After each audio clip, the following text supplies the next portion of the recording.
Yeah, I'll cover it. Yeah. Yeah, it's okay. I'll cover it. Okay.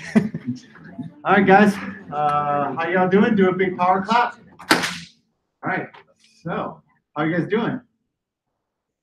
Good. Virginia's up front. Okay. All right. So, just a little bit of explanation of what happened.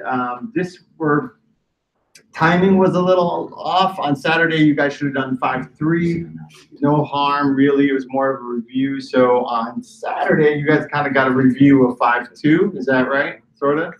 You guys did some of the same activities as you did Wednesday? Okay. Well, you could have broken up. You did that and then crash. Okay, I think that's fine. Yeah. So nothing's really missed. Just so you guys know. Oh, there it is. Jeez. Wow. Struggling with that.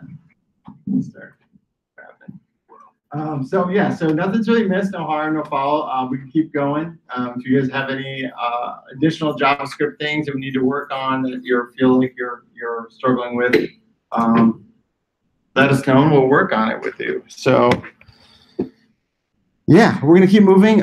This whole week is gonna be about APIs and Ajax. So I'm super excited. This is like my favorite stuff, honestly. I'm doing this professionally, and I do this stuff for fun, and honestly, like any job advertisement or board you'll see, this word is usually on there, especially in our industry. APIs are really important right now. Okay, so I'm going to dig into it. Right. So today I'm going to introduce the concept of APIs in JSON. It's pronounced Json, but we all pronounce it JSON. I don't know why. But the guy that created it said it's supposed to be Jason. So either way is acceptable. We're going to be exposed to some APIs. We'll go over what that is as well. And we're going to build some endpoints to utilize them. It's going to be really fun. We're going to have a ton of fun. I know this is sounds like a lot of craziness going on, but OMDB and Jiffy APIs. So we're going to build data-rich applications today. So what we're going to do is basically pull data from all these other websites and build our websites based upon data that lives somewhere else. So that's essentially what API does. Sometimes advanced guys at GitHub, my name, I was thinking this last night because somebody wanted to know if they can get advanced, right? I sometimes put my stuff on advanced, like if I prepare, get everything on set up a few days ahead of time, it's on my GitHub. So subscribe to that if you kind of ever want to get a little bit ahead. I can't promise you it's going to be there all like the day before, the night before, whatever, but my presentations sometimes will definitely change up until the minute of class, but I do put out some activities unsolved. I put some stuff out there, so if you ever feel like getting a little heads up, it's there. All right, so we're going to jump right into it with customer object parsing.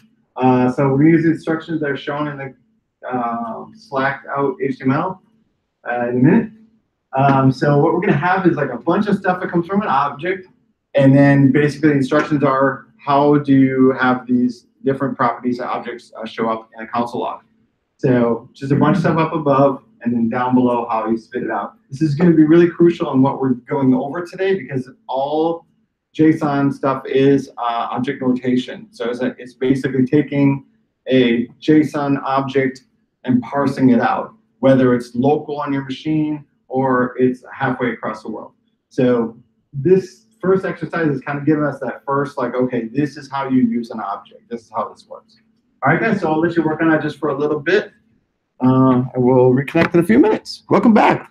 All right, guys, good to see you guys.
Yeah, you got that on the right track.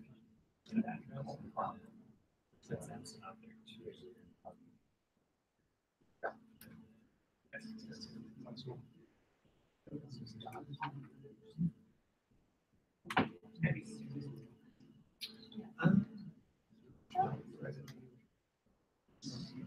You could log.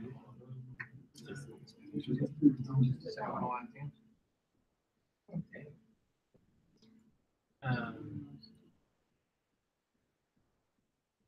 Yeah, you could. So that's not good. Yeah.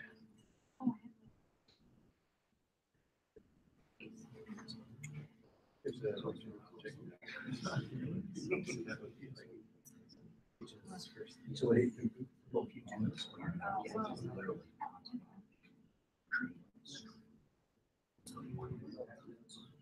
You can pick around. You just don't want to. Oh, yeah, 'cause the others is not like that.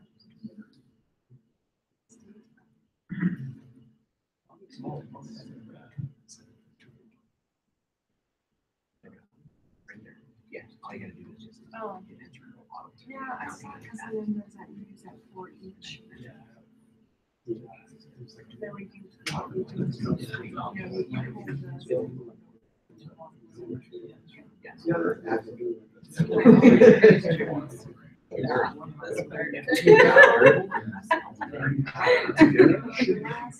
I don't know anything else. Yeah.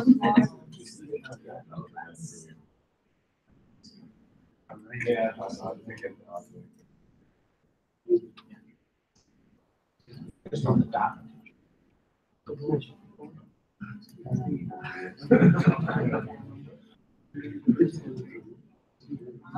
That's right.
So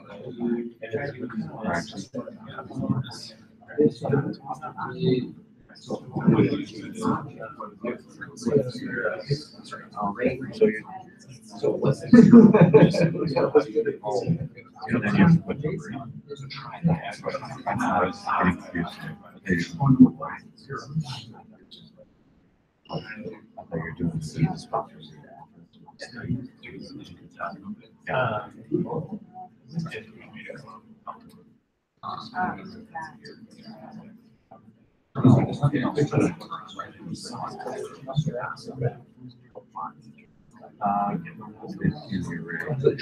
Early races, objects, races.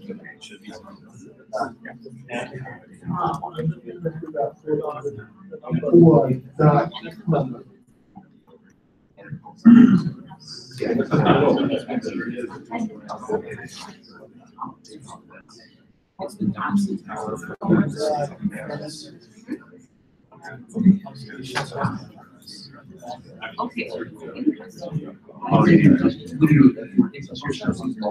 There you go.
I brought it up.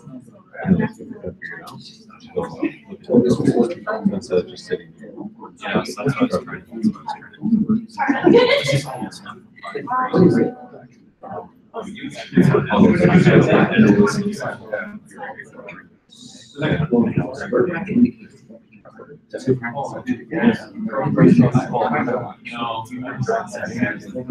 I wanted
So we put it in the shot.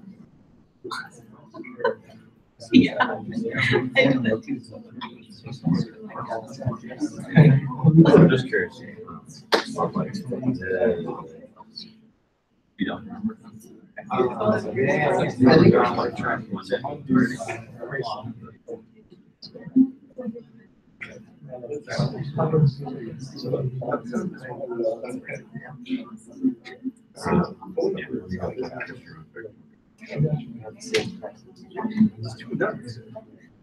So when first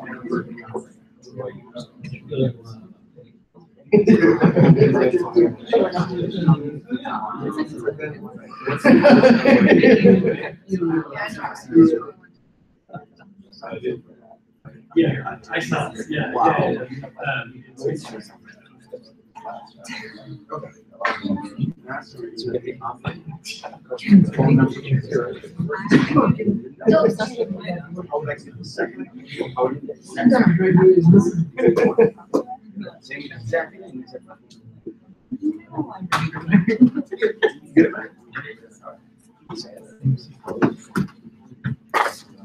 All right, guys. Sorry for a little extra time with that. I just want to make sure everybody got. Did you guys get it? Okay. Everybody get it? Did everybody have the correct answer? Raise your hand. If you didn't, I just want to make sure. I spend some time with you to make sure we do, because it's kind of the fundamentals of what we're going to go over today. So, awesome. So, let's see. I guess I'm supposed to go over it. Do I need? All right, fine. All right, let's all go over it. That'd be fun.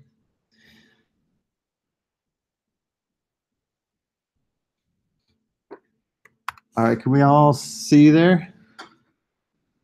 All right. So, what did every single one of these answers have to include in the console log? Customer. Why? Because that was the object we're referring to, right? Everything had something to do with that. So, a lot of us kind of just put in first name first or last name. Obviously, I mean, you try it and go, oh, they don't know, the computer doesn't know what you're talking about. It's like, oh, I don't know what first name is. Until you say, oh, it's customer.firstname, right? So that's a little tricky, right? And then we ran into this one, which I think we might have seen before, but it kind of makes sense, right? We have a customer, say, okay, pull it down a little bit. We have address. I see it here.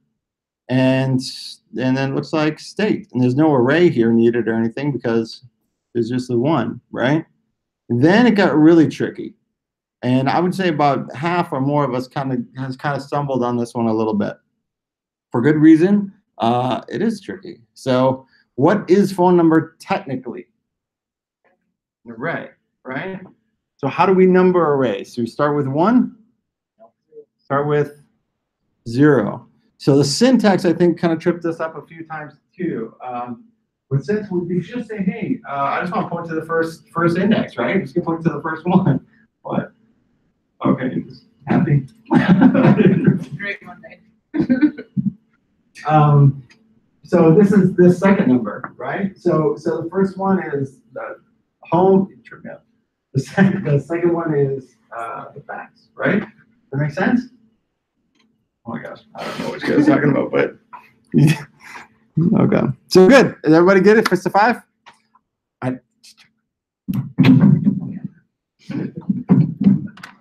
You guys don't get to sit in front anymore together.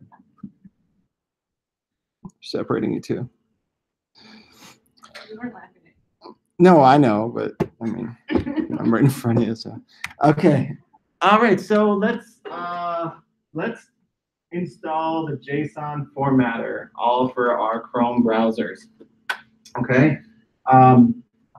The lesson plan just jumped into this, and I feel like I need a tiny bit of context around what this is.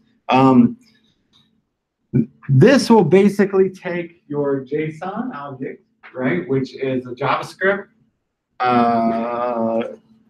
notation. What does it stand for again? I always forget. Object notation. Thank you.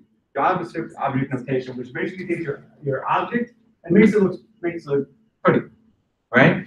The advantage of having the extension and Chrome is the fact that anytime JSON is detected on your screen, it'll make it look nice. I use a JSON formatter. I just Googled JSON formatter online and I paste it in there and I get the same result. But this might save you guys a little bit of time. So if you get a second, just go to your Chrome or just Google install JSON formatter for Chrome. And I'm going to spend 20 more minutes describing how to get to it. No. All right. All right. All right. I'm going to skip a couple things in the slides, but we'll go over what they are later. I'm going to spend a little more time on it. Did everybody get it installed? No, not yet? Okay, just give it a couple more minutes.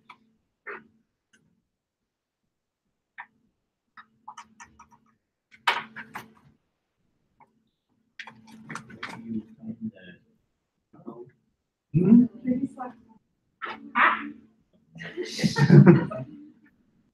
Oh my God.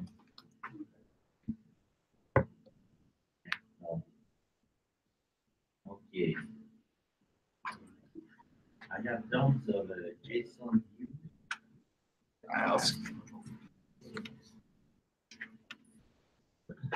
Which one do we get? The one that says the JSON formatter. It should look like this one. Got it? And then just add to Chrome. Yeah. You got it? All right. All right, so for the next few minutes, let's talk amongst ourselves, find a little group, find a partner or something. Just Google, do a little bit of looking up and researching on what an API is. And we're going to go through some of these questions together as a group, but I want you guys to spend just a tiny bit of time researching it on your own and discussing it. All right? Here up, we'll just do it for a few minutes, probably till about 7 o'clock. Not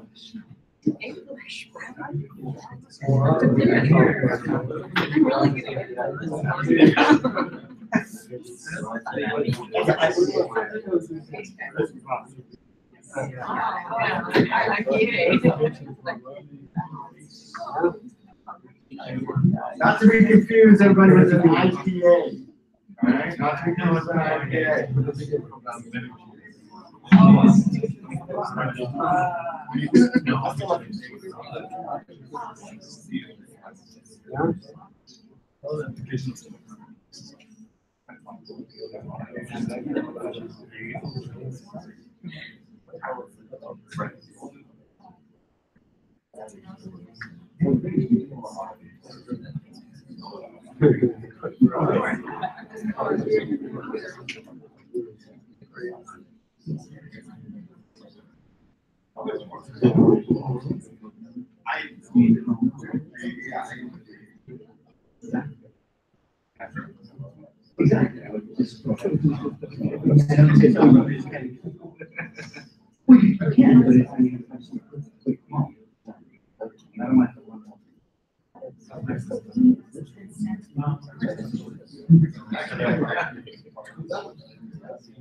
It's just kind of that doesn't mean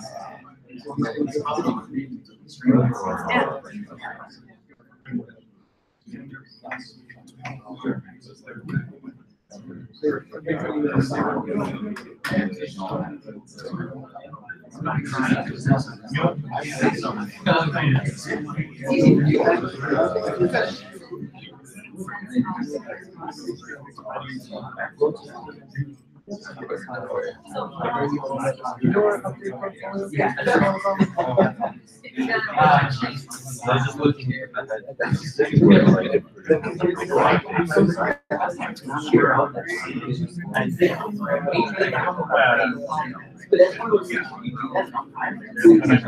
I think what it's if there are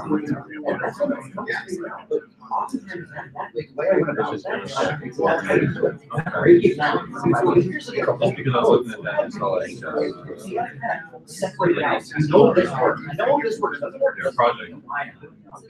Break it out. This is what it is like. It's really good at using this. Like,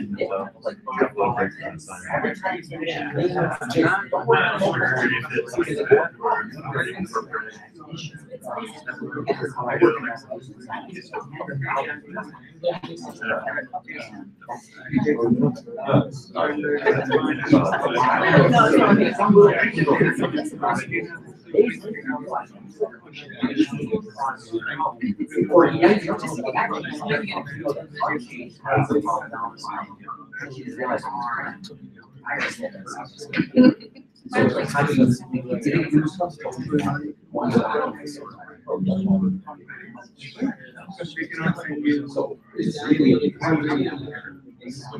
hard now.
Yeah, well, I know.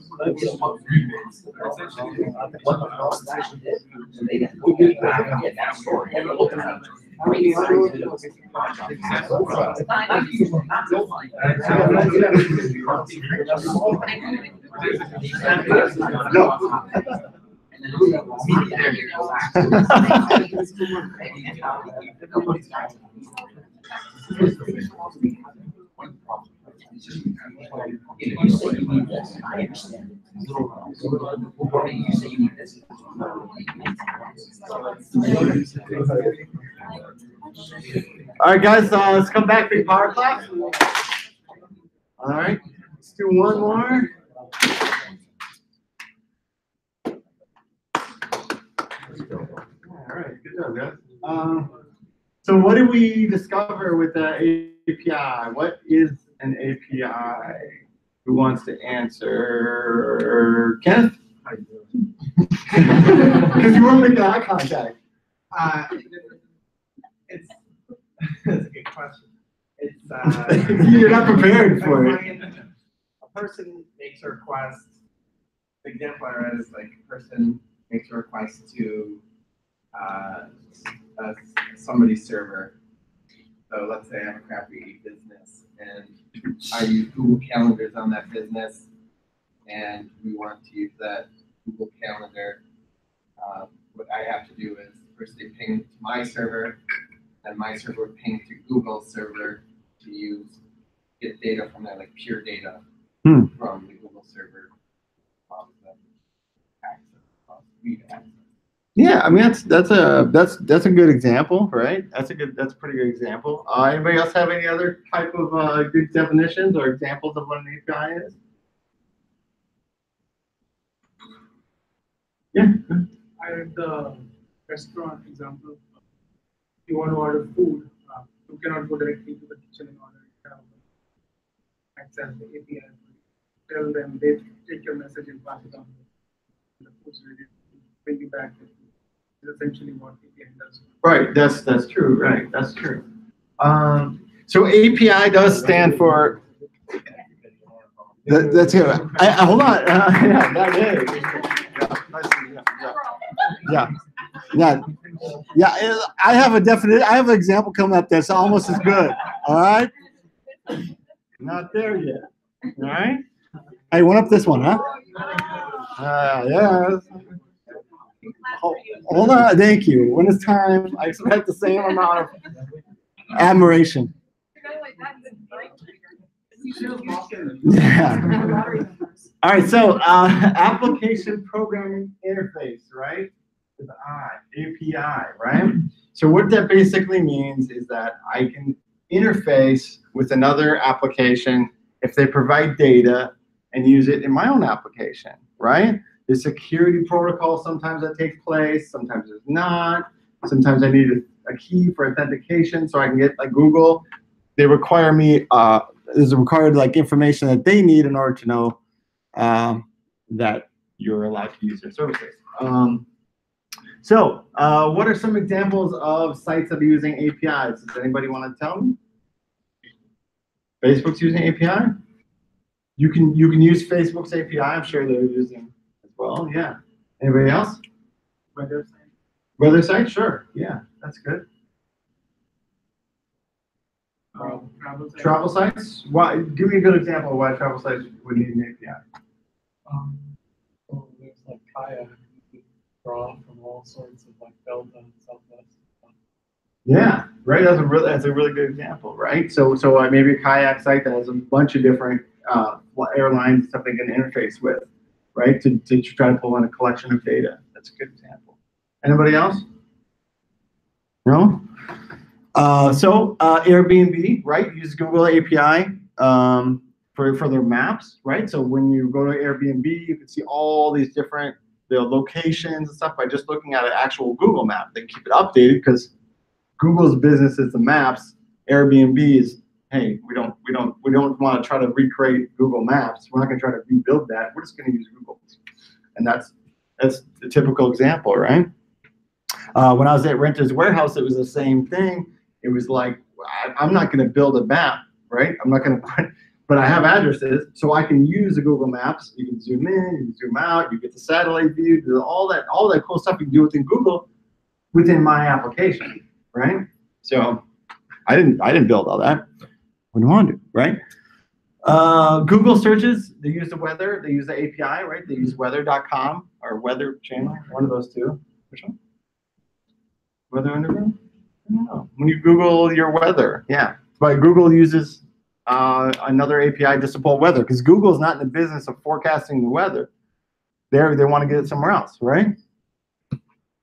So even jQuery technically is an API, but I don't really want to go too heavily into that right now.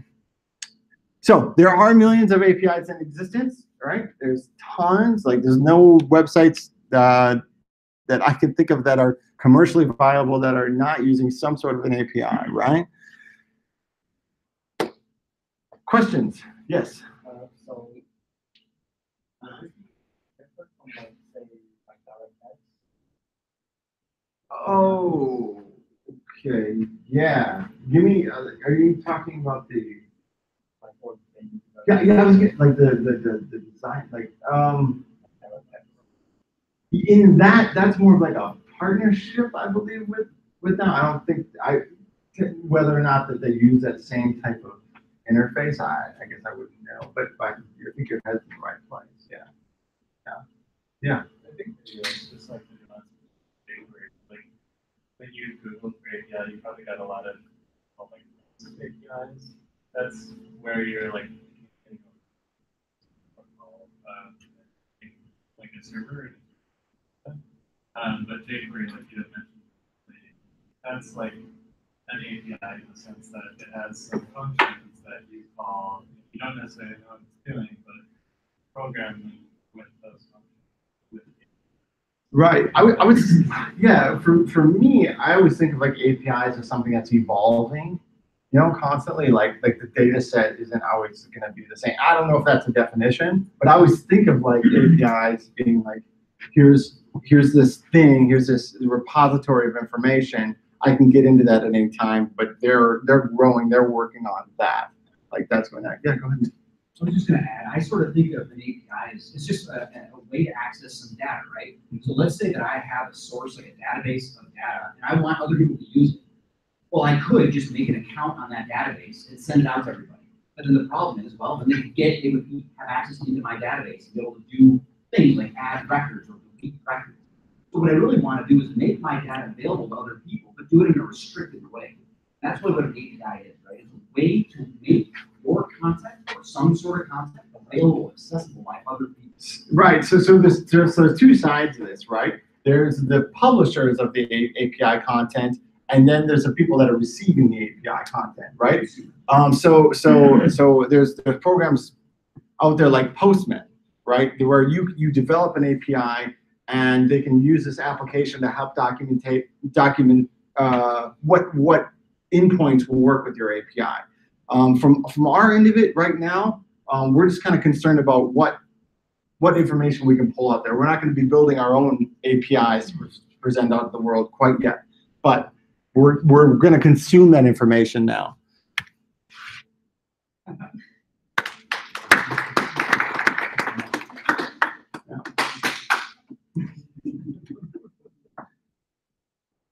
Yeah, since you ruined my whole thing here. Right. So the user doesn't have access to the entire kitchen, right? They could probably have the access to the entire kitchen, but what's easier? What's a faster way, right? Through an interface. They can get exactly what they want through the interface. The interface then retrieves it from the main kitchen, right? Comes back, retrieves it back to the user, right? So this is your API, right? This is your user, and that's your app. Does this kind of make sense? We can say parameters something like, I want a skinny latte. And they go, oh, okay. I know exactly what you're looking for. You don't have to go to the whole kitchen and go, oh, where's that skinny latte? You have an API that's going to handle it, right? Is this pretty much what you said, but better? No, I said his is better, and I was like, he put it more eloquently than I did, and then I was like taking credit. I'm like, yeah, that sounded like I did. So, questions about this, guys? I want to make sure we're really solid on kind of like the basic purpose of an API. Yeah. Well, is the user using an API or is the developer using it? Like, That's a good question. Yeah. In this situation, this would be your developer, technically. I know it's kind of weird, but that's a good question. But technically, it would be the user that's calling the method, so it could be either, right? They're using the method and the root parameters, but the developer has to code this this part that would go to the and go this way, go there, or not go this part. Give you a ton of different answers. But yes and no. All right. There's more questions about that? Yeah. So, unless you get something to response, like if you do it one way to send it, Yeah. it's not considered as API. So Like, let's say if the user is just storing something through the API. okay. So if I'm here and I just want to collect data, you mean, or like give me another example, like. So, I don't know. It's considered like if you're sending and negotiating. Yeah. Right. But if you are just sending it, it's not. No, you can totally just send to an API. Sure. Yeah, you don't have to receive a response, right? So I'm sending a request, right? I'm sending a request out. Whether or not that API decides to give me a response back is completely depending on the API itself. It's a really good question, right? This user could say, hey, I'm getting it. I need to order this thing, right? It goes here, goes to here. There's no necessary. It's nice to have feedback. Right, as far as response goes, nice to know that something happened, right? I just built I was just working on an API today, right, professionally, that I got a confirmation code back from the API I was using, right? So I was able to put that into my own logs, right? If this is a successful form, goes through the proper channels, I get a confirmation code back. I can store that in my own database and just say, yep, I got a proper response. So if it ever comes down to like, whatever, some sort of like, hey, did you get this thing? I got a response code that came from their API. So yes, this can totally be a one-way street. Generally, it's a two-way street because you want to get that feedback, right? For a lot of reasons, and we'll get into success failure stuff too. Like of just sending information sometimes. Say you are like ordering through the Starbucks app. Maybe Starbucks is like, I'm going to post it. Then they would just be using it. They don't actually care. Like, maybe they do. Right, whether or not you allow it or not allow it, right there. Right, I'm sure they're logging it. Yeah. So in the example. Yeah. Yeah.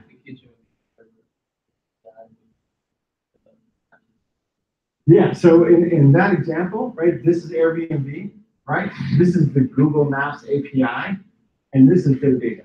This is all their maps, right? So it goes back here, and I go, okay, this is specifically what you're looking for, presenting it to Airbnb. Does that make sense? Yeah. More questions about this, guys? I want to make sure we're all super solid. So if there's any weirdness or something we're not getting.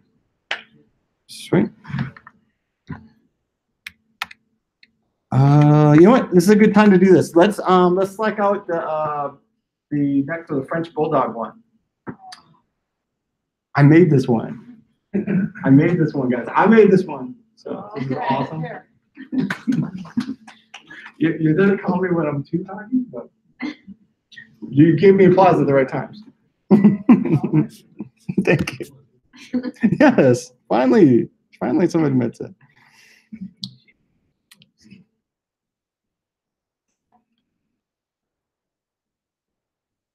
Go ahead and just bring this up in a browser. You guys can first.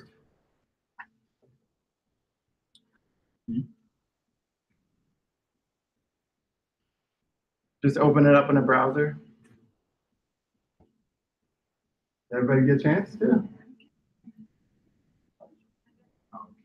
Yeah, once you hit refresh, you'll get a new one.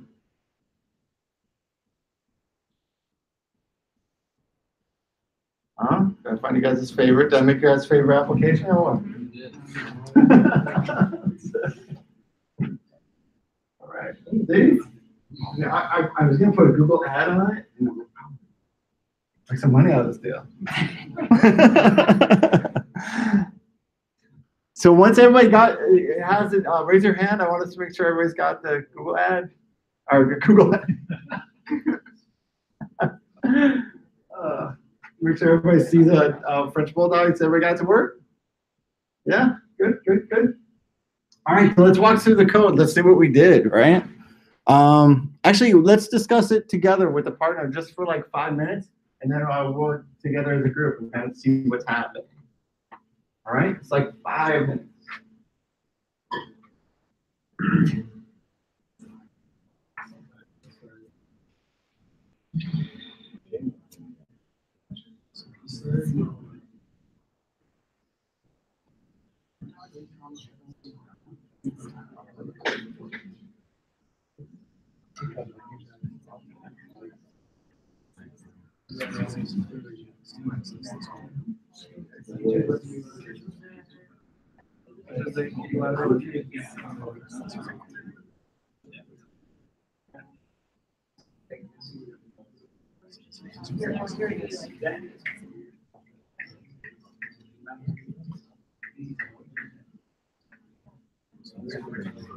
Oh my gosh. I found.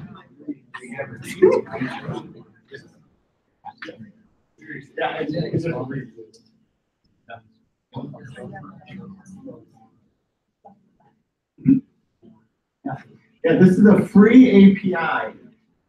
You can pick your breed. You can just do random dogs all together. If you see what I commented out there, you can kind of get an idea of what's available in this particular API.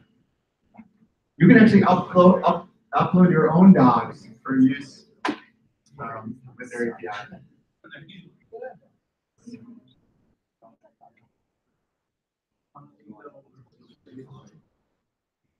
You know what I mean? Yeah. Talking about somebody has to build that, right? Just give it away.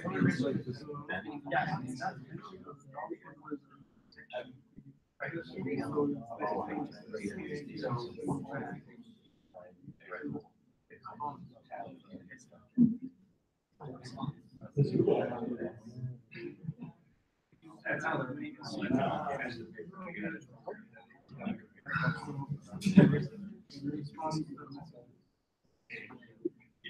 So you could. Yeah, right. That'd be so awesome. I wish I could take credit for that.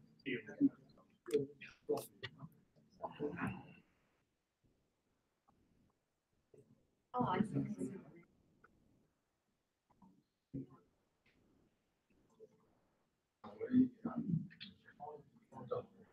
All right, so you guys. All right, guys, let's do a big power clap. All right, so did you guys kind of see the Ajax stuff? Well, first of all, I mean, you could refresh it, right, and go through different dogs, right? Nothing real fancy there. But this is the cool part, right? So, dog.ceo offers a free dog API, right? Where you can pick your breed, and you can show images, or you can show all the images, or you can do all kinds of different stuff like that, right? This is one of millions upon millions of APIs that are available. So I will cover a good API library that offers free and paid APIs that you can use for your own applications. But if you're looking for something like words or dictionary, just do like free API dictionary. You can use it. So I want to just go over the syntax really quickly. This is our world for this week, so I want to make sure we kind of understand what's happening here. All right. So can anybody tell me what that $sign means? jQuery, right? Ajax is a what of jQuery? A method, right? A function, something, right? With this, we're specifying a few things, all right? What's query URL? Yeah, right? Does everybody see that, right? Method is get as opposed to a post. This context, don't worry too much about it, but how we're specifying or getting the data is through how it's presented on the site. Yeah. So this might be a stupid question. Yeah. For the URL, you could just put the URL there instead of having to set it as a variable. Absolutely. Yeah. In fact, if I just wanted to pull up a random dog, I'd get this too. I wanted to show you this. So this is what the API actually looks like. This is the data that was consumed, right, on this page. So if I refresh this, what do you think will happen? Huh? Oh. Yeah. Yeah, look at new. I don't have any idea what they look like. It's not quite as glamorous, but you get the point. So the message is different every time. The status says success, right? So they presented this library. They set up this API and said, okay, we're gonna just set up an endpoint that offers random dogs. So you can see what I did here. What does this mean? Response.message. Well, we have a feeling we kind of know what the response is, right? And then I'm specifying one of these items, right? One of these particular variables. Which one is it? Message, right? Remember how we did that in our little object thing? I'm polling message. How am I polling that? Well, I'm specifying that anything that we get from this Ajax is going to come into this object called response, right? And inside response is going to be a message. That's just an href, right? There's nothing fancy about it. It's all it is pulling this right here. The reason why the slashes look weird, can anybody tell why the slashes are strange like that? Yes, that's correct. Yeah, they're escaping the character, right? So when it comes to using like data over the web and doing things like that, certain slashes mean certain, right? And certain apostrophes and certain quotes. And so if you see a backslash right before something, generally means, hey, this isn't what this typically would do in this situation. It's preventing it from doing anything unexpected. It's escaping the character. It's what it's referred to as. Okay. So let's just go over this code just a little longer. Okay. So the Ajax is happening, right? This is kind of something that's new. It's been kind of, in the last couple of years, this has been brought into jQuery, which is a method called then. Another one's complete, hundreds, right? What do we think .then method does? Anybody?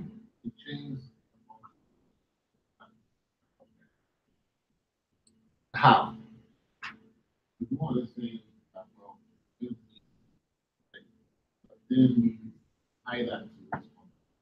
Right.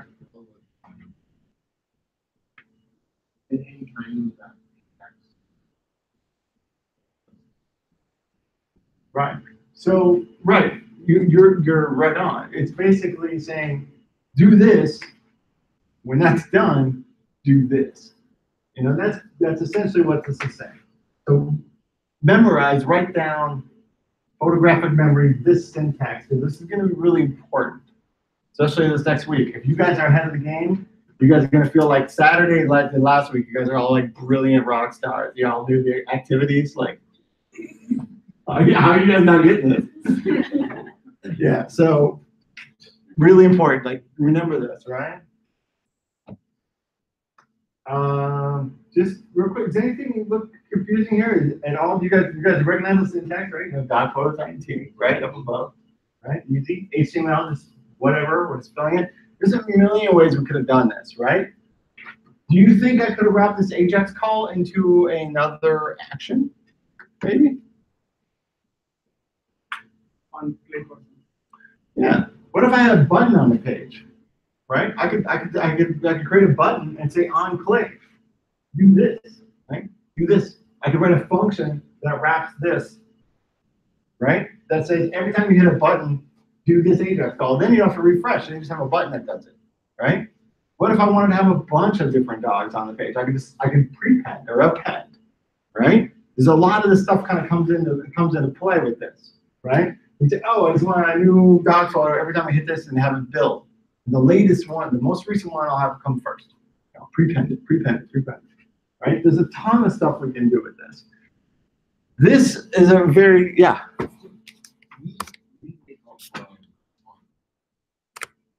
We made response. That's right. Yeah, right. Typically, that's how you see it because you're getting a response back from the API, right? We're getting a response back. Yeah.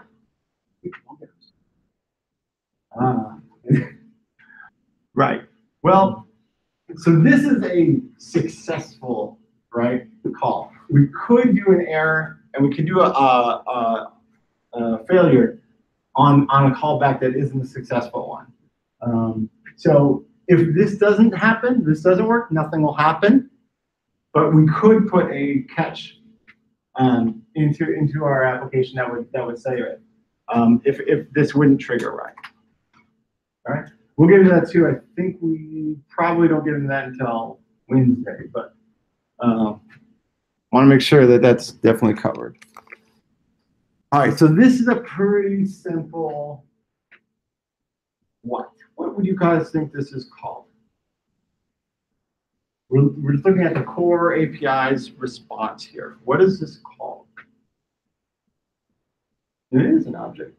Now, specifically, since we're using it in this notation, what is this called? Do you think? JSON, right? This is JSON. I will say JSON until the day I die. So this is JSON, okay? So this is the response. This is what this looks like. It looks a lot more complicated than this. This can get a lot more complicated, right? Like our object example with the arrays, where we probably could do like for loops and all kinds of stuff like that. This can be a lot more robust. But I want to make sure you guys understand the core. This is what this is. It really is. I can call any one of these things and I can get a response. All right. Any questions about the random Frenchy exercise? Anybody? No? Cool. That was fun. All right. Okay. So I just wanted to high level this because it's not anywhere in the curriculum, but I want us to be all the best we can be. So I want to make sure I'm covering this, all right? There is an alternative to JSON out there called XML, right? It's the extensible markup language, and it's written something like this. It's written, kind of looks like HTML, right? A little bit. The information is queried differently. It's used a little differently. Typically, the protocol that's used is SOAP, not REST. We'll get to that in a second. This is kind of where we're going to live with the course. All right. So if you ever hear as XML referred to, it's kind of used as it's a competitor fading away right now. Like not a lot of things are developed in XML, although a lot of APIs will give you the choice whether you want the response in JSON or if you want it in XML, and you determine how you want it. So, does that make sense? Cool. So let's just look at this JSON example real quick, right? Let's say we have an object here. What is it called? Yeah. What happens if I want to get the age of the second employee on this list? How do I refer to it? Does anybody memorize the syntax of what that would look like? Let me call it something. Great. Okay. Employees bracket 1 bracket Bracket. unbracket. Dot. Dot. Name. Right. That'd be the name. Right. Or. Right. Okay. Good. Does anybody have any trouble navigating this, or know how to write a return for this, or know how to display this information? I mean, it's okay if you don't. We walk through a couple more examples. All right, how about this? We'll do a fist of 5. Who's comfortable with navigating this? Okay. Okay. Pierre, if I wanted to pull the last name on this list. Employee dot employee slash bracket. Which one do you want? The last one. And name dot name. Can you show example? Oh, sure. Yeah. So, yeah. Let me step back a minute. Well, the best example would be the object program that we never the first one we did in class where we did the phone number, and so we said, okay, the first phone number was the first one in the array and the second one. So the same exact thing is being done here. Let me just go real quick.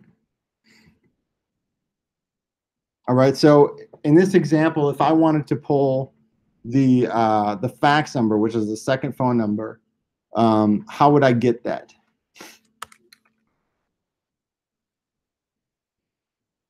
Oh, sorry, guys. Holy cow. There it is. All right. All right, so the first one is customer, right? So we know that's the object we're referring to, right? How would I get this phone number right here? Right. So the next thing down, right?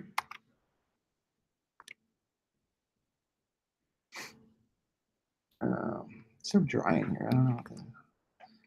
Oh, sorry, guys. Hold on. Oh, yeah. Okay.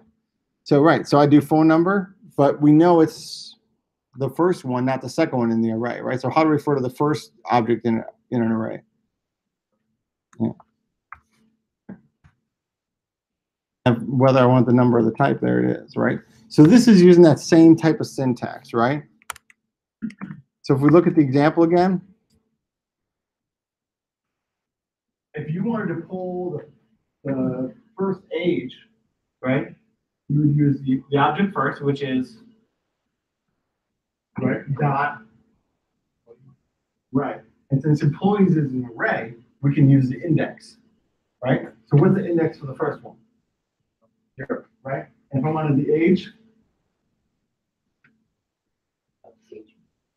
dot age, right? Because I'm in this array, right? Already. And since I said 0, I'm in this first one. And since I'm there, whatever, whichever one. Does that make sense? Look up a little bit.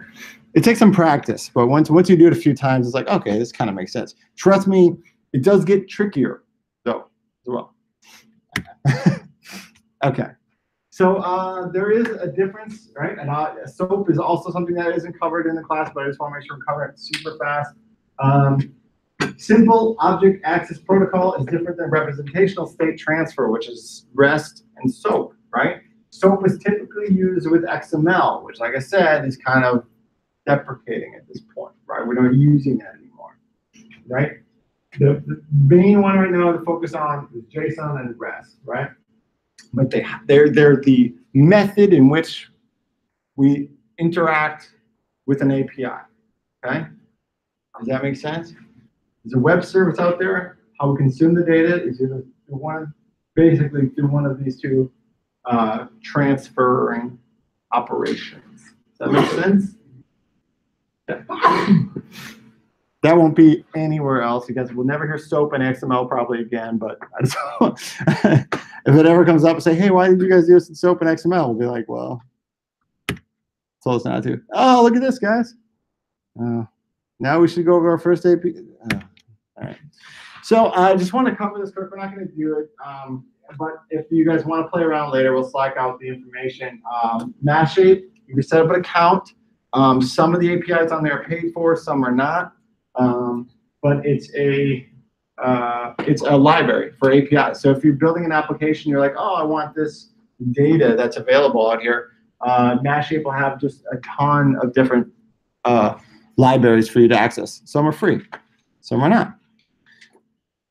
Okay, so for next little while, let's meet with a partner, another group. I wanted you guys to go over this particular question. Go to the OMDB, which is like the IMDb.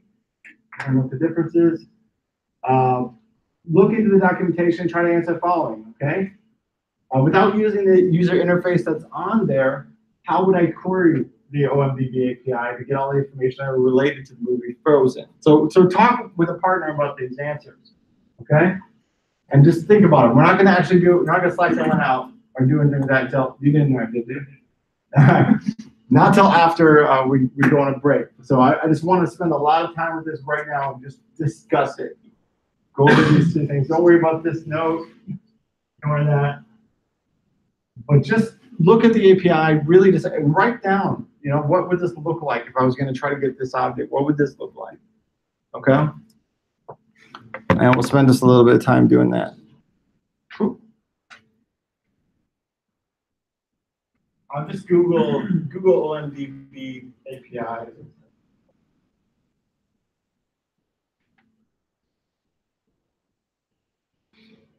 So just discuss how you would query that API. What do you think you would need? What would that look like?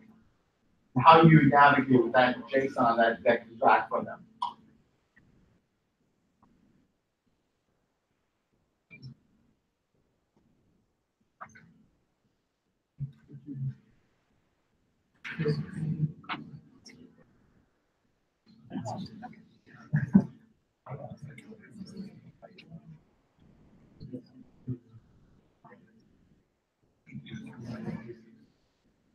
That's what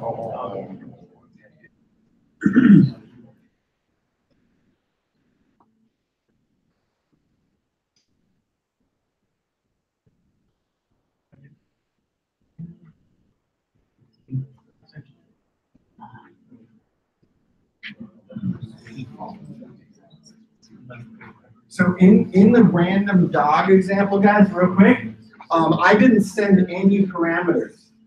We didn't send any parameters to that API. They just gave us back a random dog. But we did technically send parameters because the URL said French, it said it in the parameter. So when we're talking about parameters, there's kind of multiple ways to provide that to an API. But I think you guys will see if you look at the examples that they provide, you'll kind of see how you specify which parameters to get back the response that you want.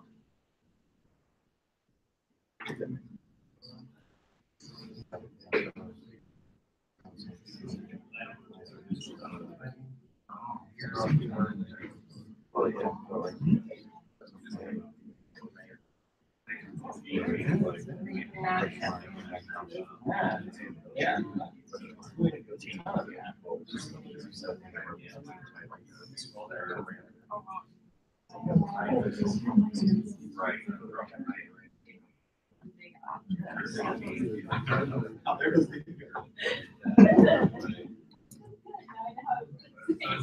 Good. Why is it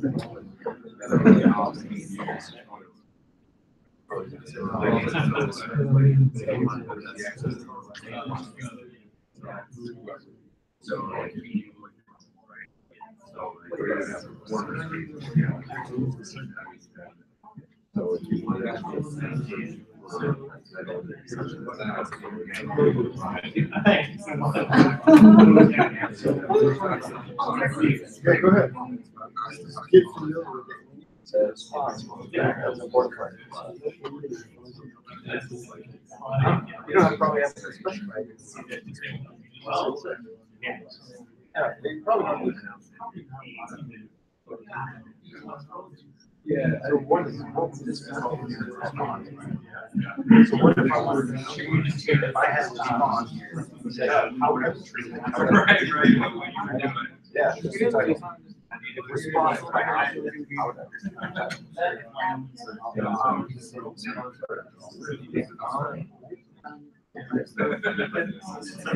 and you see like a poster in there?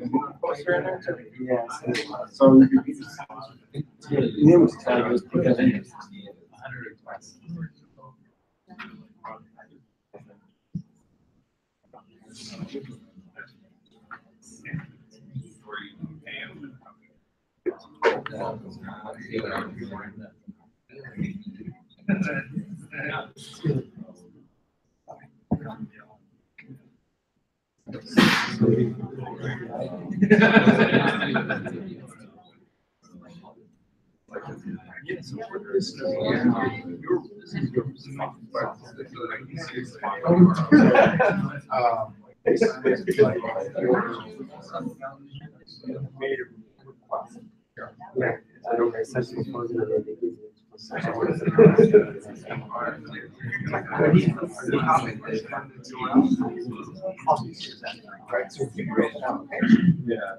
an application where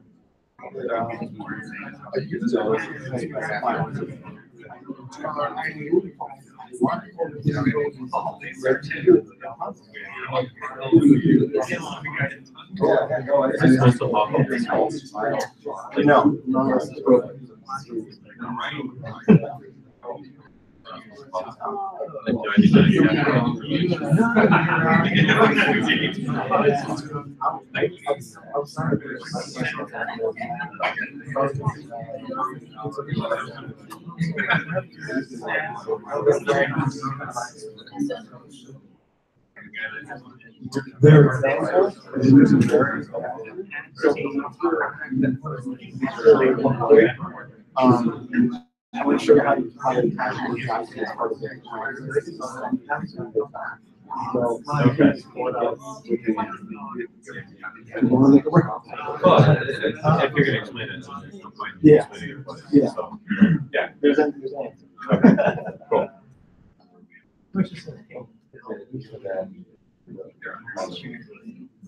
So yeah, that's true. The whole object. We're guessing, we'll be here by close to.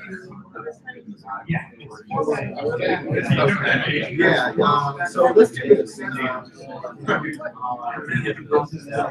so let's copy all that. Okay, let's use that, but let's just outside of this, for example, isn't gonna work with this because it's not a standalone. We're gonna copy the information because we don't have to. A lot of it.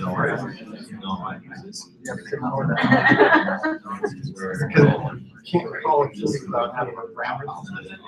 Once you go online, Json format, so it's online.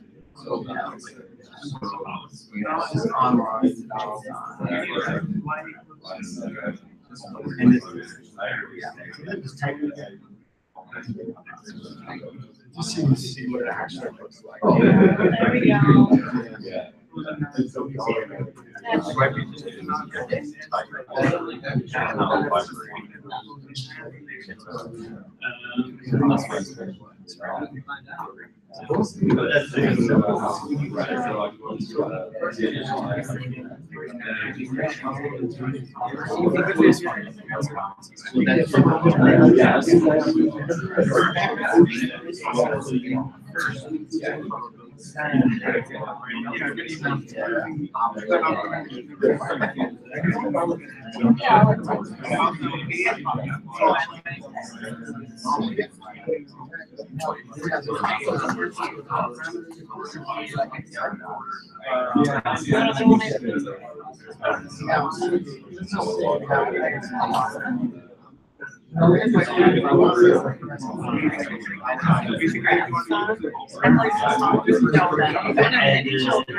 I watched it once, but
something else like.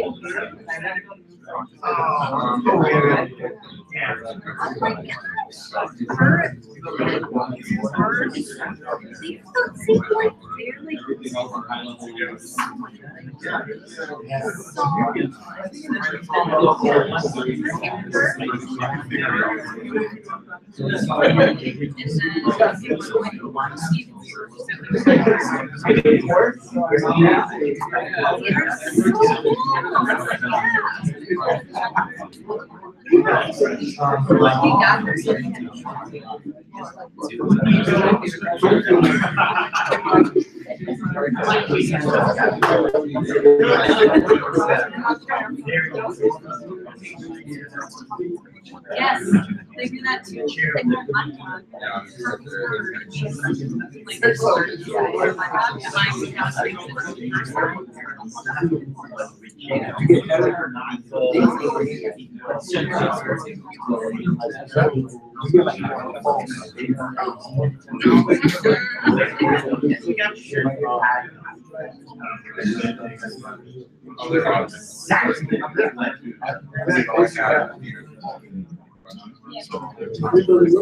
All right, guys, let's do a big power clap.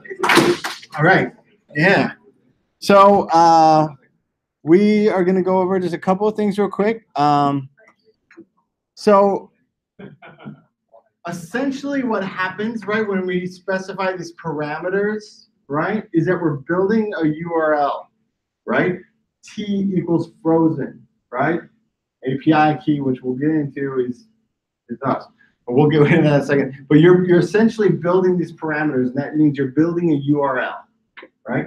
And once you request a URL, as long as you formatted it correctly, the API will give you the proper response back, okay? So we'll take a break, and then afterwards, we'll go over some examples. We'll interface with it, and then you guys can interface with it as well. I'll send out a template to kind of use OMDB however you want to, after we'll go over some samples. All right, so let's do a break. That was a break. And let's do a fist of 5 break. Okay, everybody take a break. We'll be back in like 15 minutes.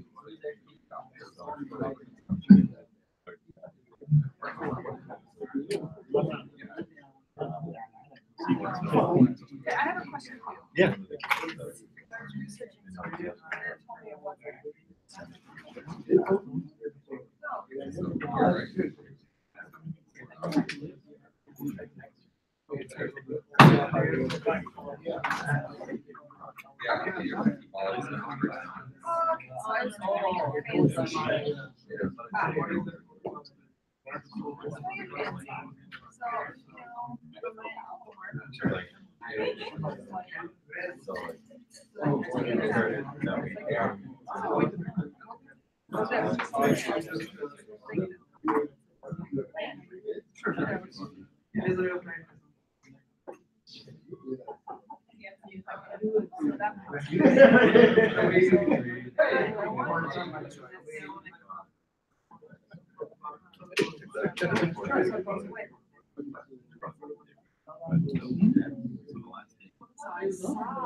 I'm styling and I'm like,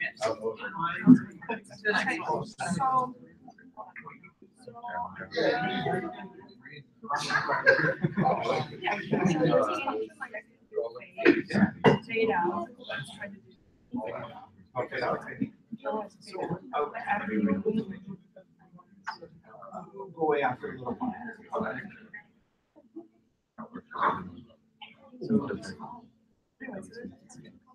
Sure. Well, thing 2 is working. You could say fake.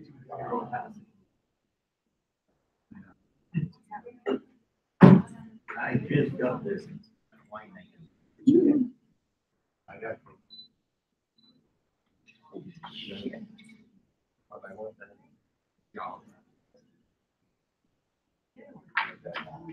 Actually, got Everything is so. So I did. They gave me all this. And I really didn't think of it. Because when you flip this one, it gave me like,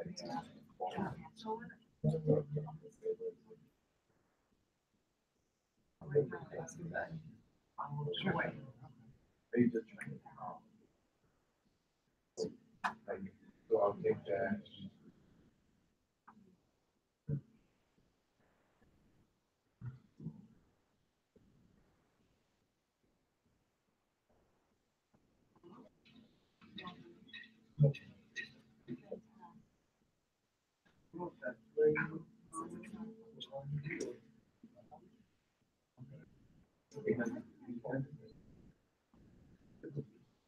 Maybe. I don't know.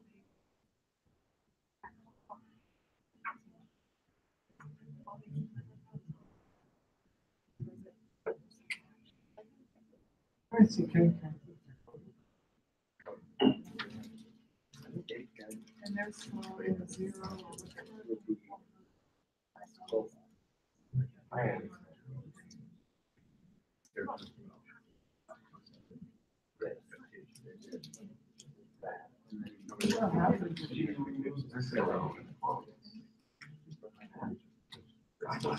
Right.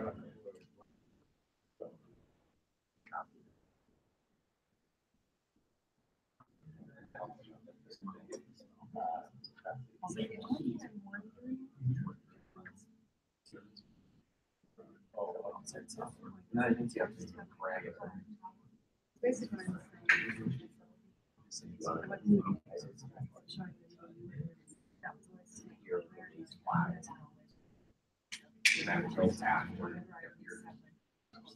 Sure.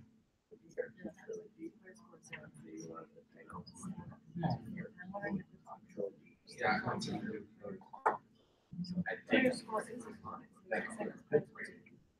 So he wants.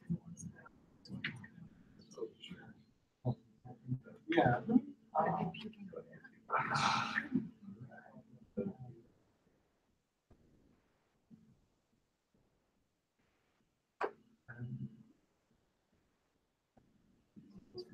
As a matter of fact,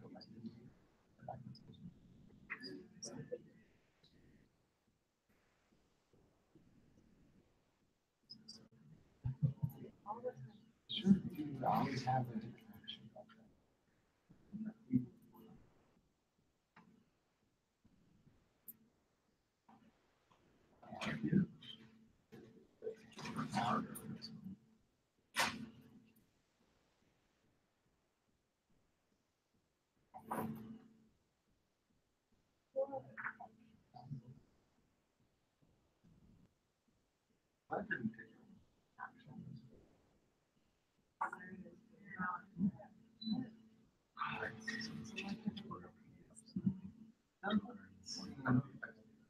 So,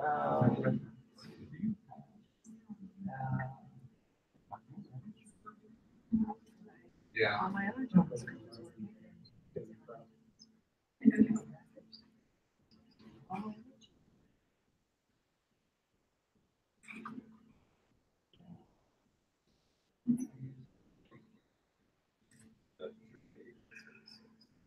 I was gonna look for that. I thought maybe that was. There's one, this one. Yeah.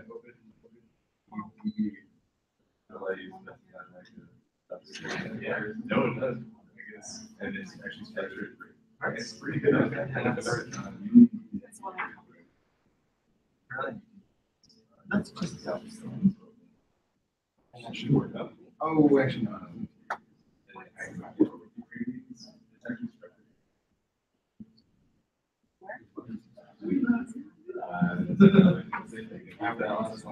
One other question today. Let's get into the specific questions. There you go. Oh, Only thing you got.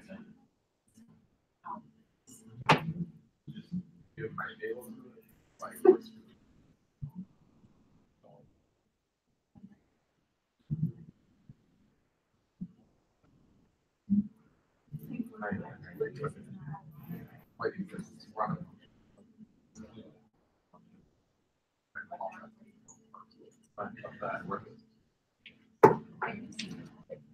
Well, I don't know. That's, I don't know. Right. That's what works for you.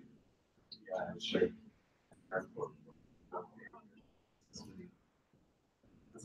This is true. This is true.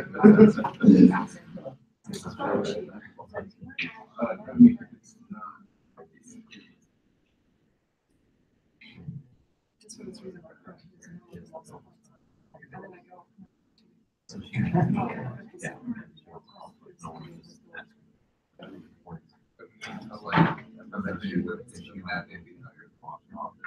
Oh, because now it's. Yeah, and post that.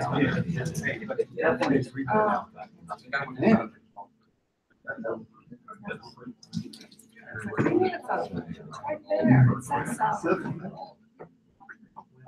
All right, thanks. Yeah.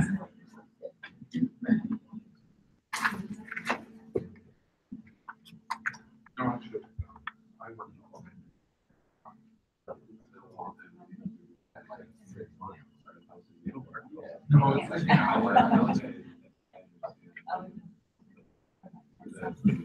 Yeah. That's really not. That's not gonna work. So you're saying. At least I feel like the job.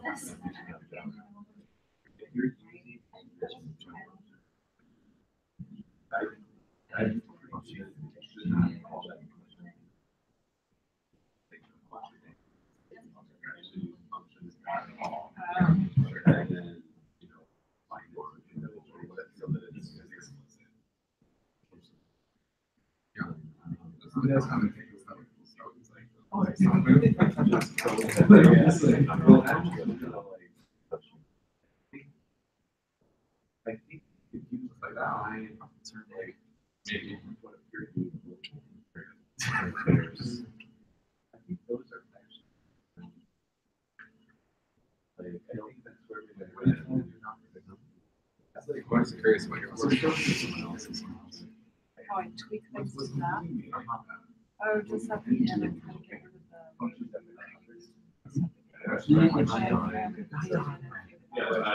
the. Yes. And then I found out I was calling a lot of jQuery. Oh, really?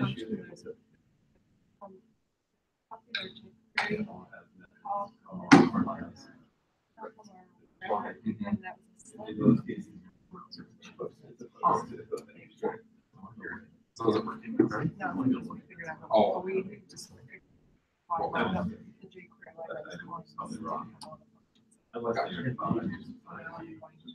That's why.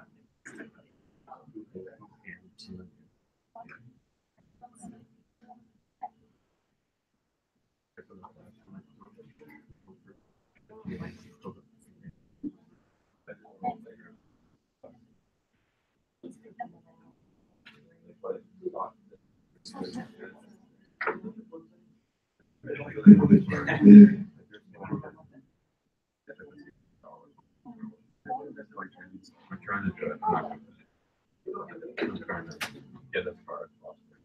If I don't get it, it's easy.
Yeah. Yeah.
I think we should. No. I'm gonna encourage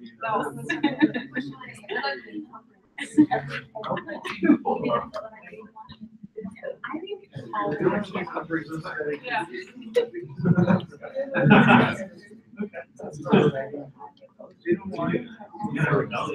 I know, I see that. It's hard to choose. You must.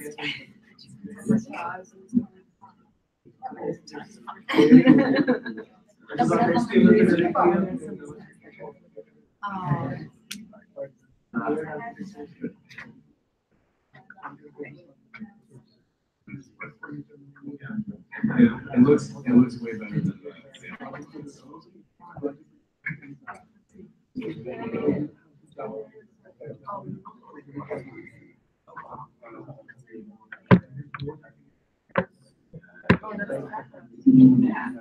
No, it's not.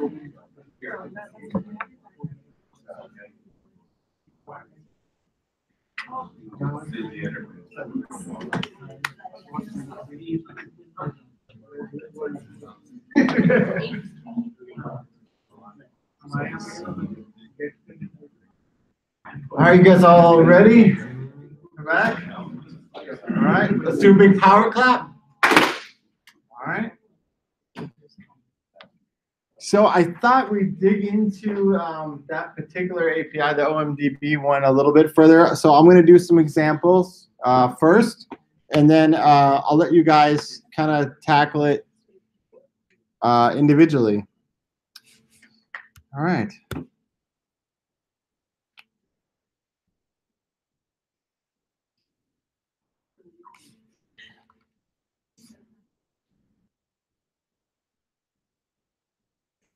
Let me pull this up. Okay.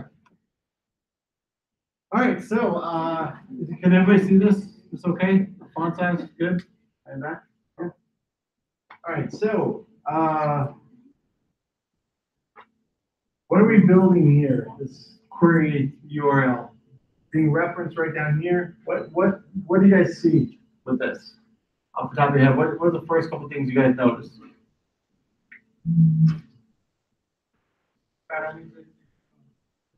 Right? Start seeing some parameters coming into it, right? This is what we're doing. We're referring to the omdbapi.com, right? And then we're sending a few parameters to it, right? What is referred to as a query string, okay? A T equals title, whatever. It looks like it was space jam. Everyone what's up with the pluses? Right, with the plus. Space. When you have URLs, sometimes the spaces will show up as like a %20, sometimes whatever.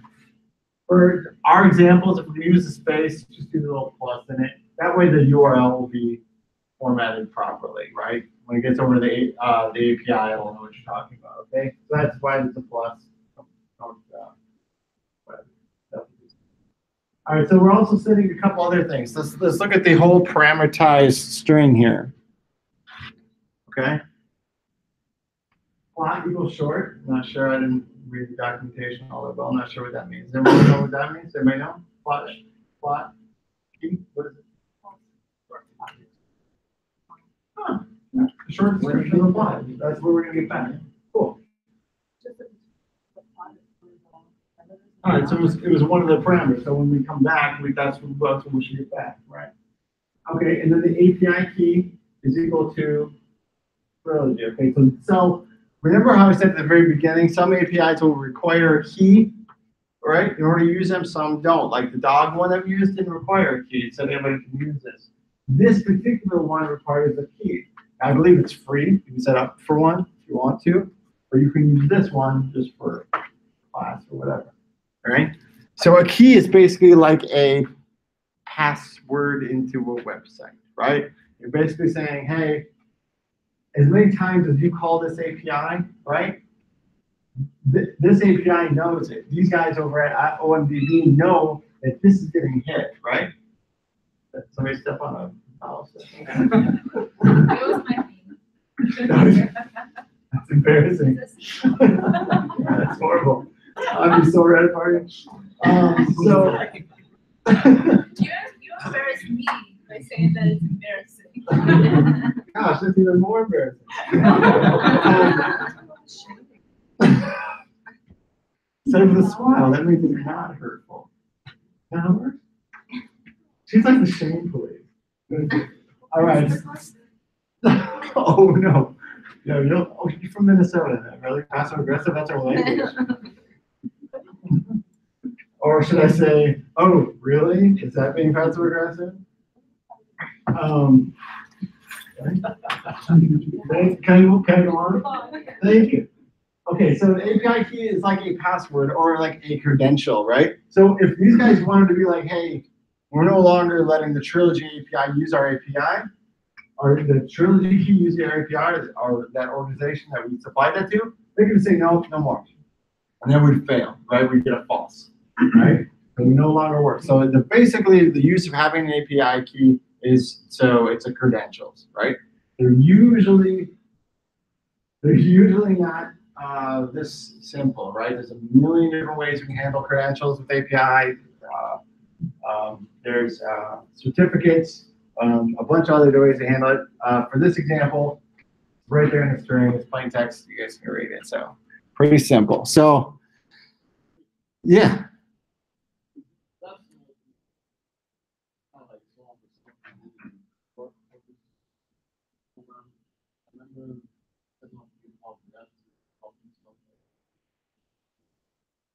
Yeah, I mean, yeah, as far as like authentication goes, like they know that you're that person if you have that key and it connected, your computer is making that. Yeah, so that does translate into what we're doing, but it's a little bit more advanced from where we are right now. This is just basically saying we have a key, you can use it, we can use it. But yeah, that can be an encrypted, hashed, key that we can use that identifies our computer making the API call. There's a lot of different ways that security is kind of handled, but this is just a plain text, simple way to do it. Okay, so all right, so let's see. We know we're getting that. We know the plots is short. We know that that's happening. Okay, we know we're doing a get as opposed to a post, which means we're getting whatever is going to be presented in that response, right? And then what's this mean? What's happening? I have a new method here. What's this called? And what's it going to do?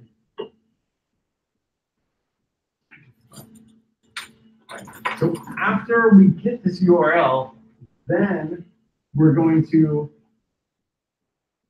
build this response, right? We're specifying this response. And what's that response object going to be? Right. And what format is that going to be in? Is it going to be an XML? Yeah. JSON. Right. JSON, right. So that's what that's going to be, okay? And we go, oh, look, we're gonna spit out the response, which will be the complete object, and then we're gonna spit out runtime, which is apparently how long the movie is. Then we have some other stuff. So let's take a look at this and see what that looks like. So we're just going to be logging this. We're not doing anything fancy with it. We could obviously spit this out to the page or do some other things with it, but all right. Do it really small. All right, check that out. Let's look at this object. Look at all the stuff we got here. We got actors, awards, box office, country, the win and win out DVD, all of that. The plot. I guess I'm assuming this is the parameter. If we wouldn't have specified that, maybe the plot would have been longer. I don't know. We have a poster. Yeah. No, like when you get that link.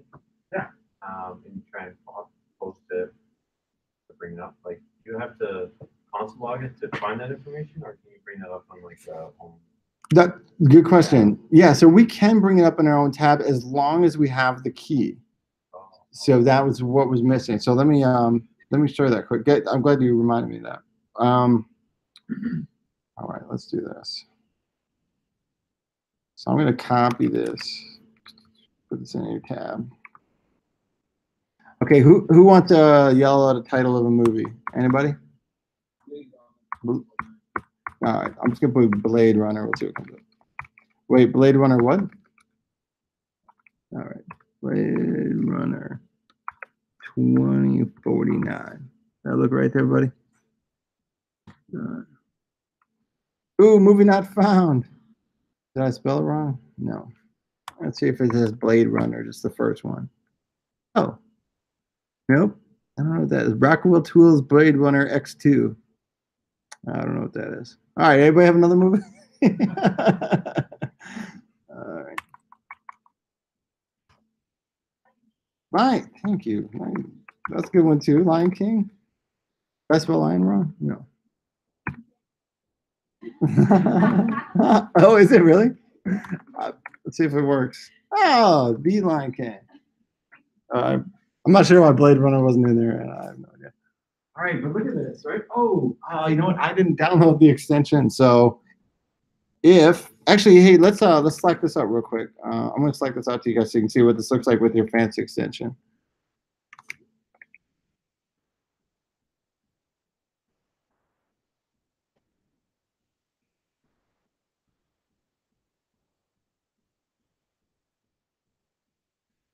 All right, did that format better on your guys' side? Awesome.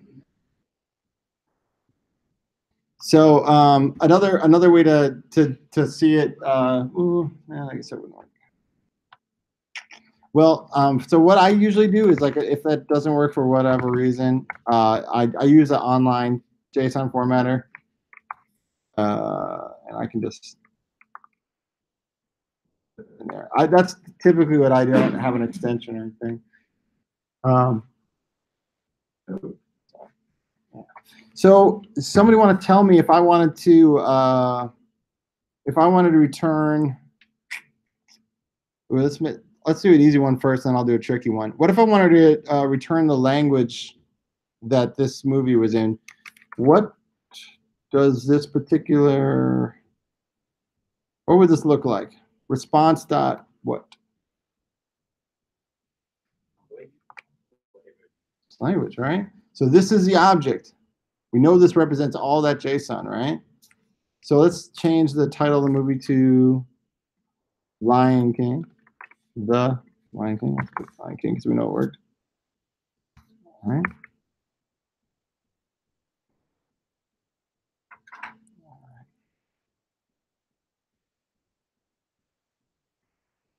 Oh, I didn't update the right file. Oh no, didn't update the right file.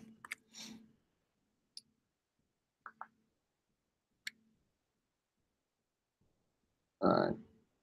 Oh, I do. Okay.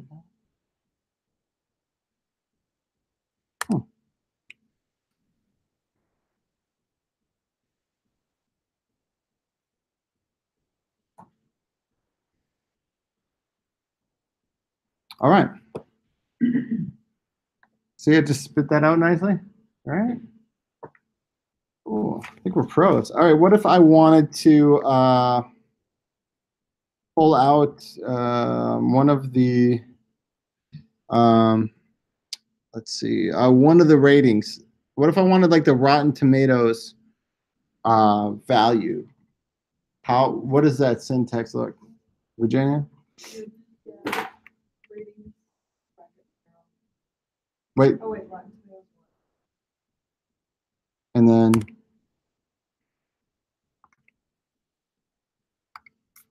you want to see it again? Yeah.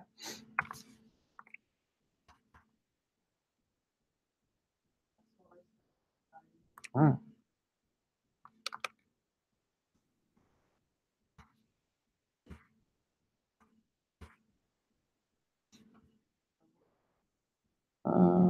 Hold on a sec. Oh, I see. Oops, I didn't clear my console. That's what happened. Okay. Yeah. Yeah.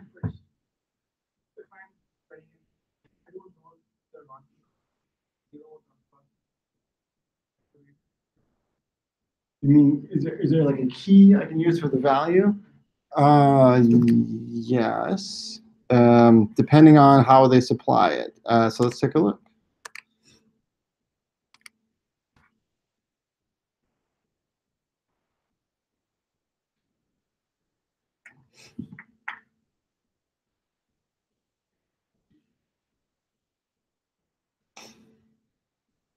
Okay. Technically, no, not for this example, right? Sometimes you'll have a key value pair that's a name, so you can actually reference that specific key. There would be probably a way to say, there's a way to navigate through the JSON to say like this particular source, I want to get the next level down. Oh, absolutely. Yeah, sure. If you wanted to pull this array out and do like a for loop, then and say specifically you're looking for this source, once you hit that, then that show it absolutely. Yeah. Yeah. Typically, that's a lot of navigating through JSON will be that for loops, right? Because it's going to be a lot of this type of thing, right? Does that make sense, everybody? If we wanted to return the ratings. See, I'm using the wrong program for this, but all right. So let's just say I wanted to, I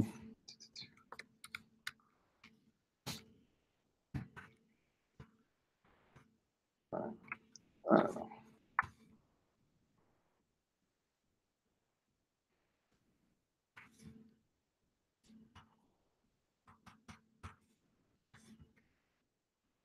All right, so I have a ratings, should be fine. Yeah, let me do it up here. So I have a ratings array. Now, let's say if I wanted to loop through that, what would that look like, everybody? Anybody? Somebody want to help?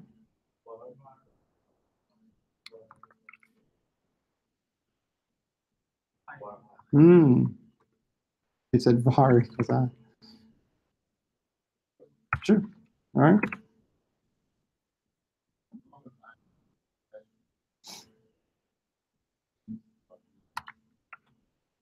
Say if I wanted to use this one, right? I could say do what?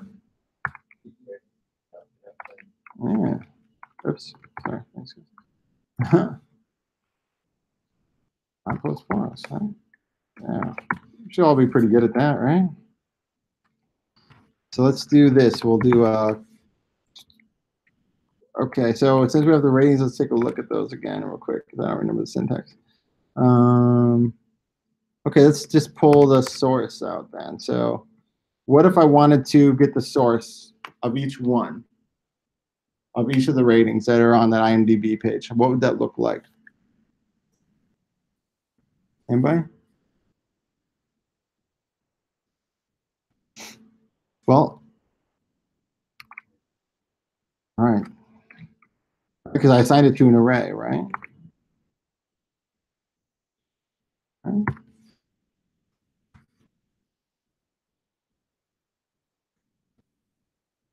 Yeah. Does that look right? Everybody? Fist of 5, who thinks it looks right? That's everybody. Let's see what we get.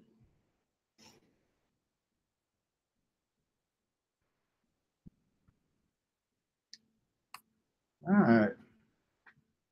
Another new database for automated media critic, right? So we can put it in an array and use it however we want to, right? Cool. Any questions about that? Specifically, how we're navigating through JSON, how it's kind of working? This is going to take practice, but don't worry. We have all week to play with API stuff. In fact, I looked at Wednesday's class, and it's a lot of review of what we're doing today. We're going a tiny bit more in depth, but this is a real important fundamental. I'm not joking when I say that. API stuff is crazy popular right now. It's pretty much what I'm doing like 90% of the day is working with different APIs, right? Whether it's Oracle or Eloqua or whatever system that's out there, right? There's a ton of them, and they all have documentation online. They all have their different methods and the different parameters that they need, how to interface with them. So this is a big deal. Getting this and knowing this stuff is going to be great. You're going to be really happy you do. So yeah, okay. So now you guys can take a turn. So you can partner up, I guess, and take the Ajax code that's given to you. I think it's called something OMDB. You see it? And then try logging any of the properties out. For a special bonus, if you want to try to apply, rather than not looking your direction, if you want to try to take the poster and put it into an image tag on your page. You know, there's a poster, HTTPS will be in there, the image, right? Try to put that on your page, see if you can do it. All right, but work with a partner. Talk about it. Work on something together that you want to try and play around with it. Oh, PG movies, please. PG. Entry for legs.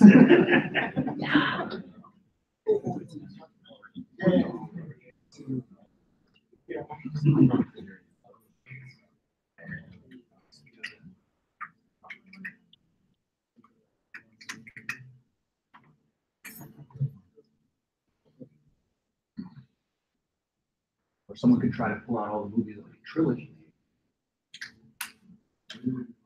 Yeah. I think all the Star Wars movies, all that.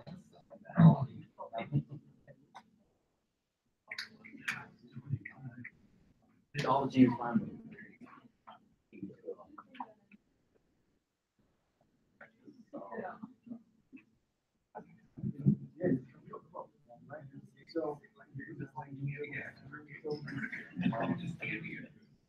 We don't really.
Yeah.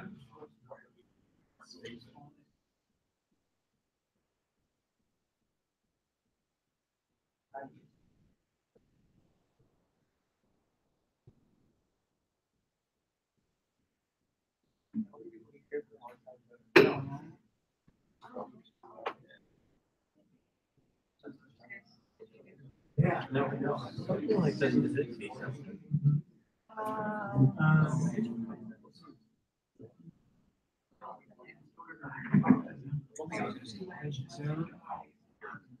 Typically, like, I would try. I think when you're using Right now.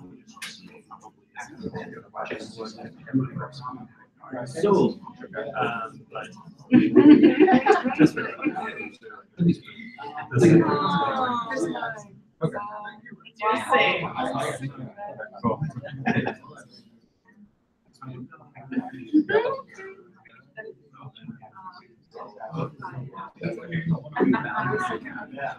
So this is like, and what you still use that. Which would be but this is. how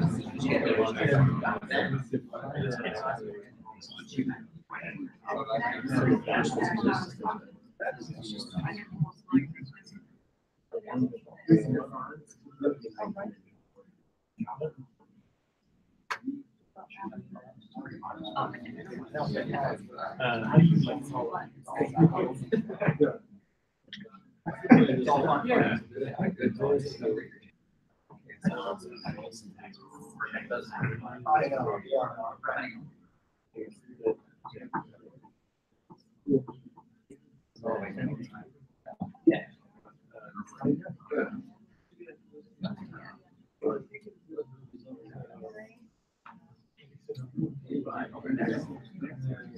you like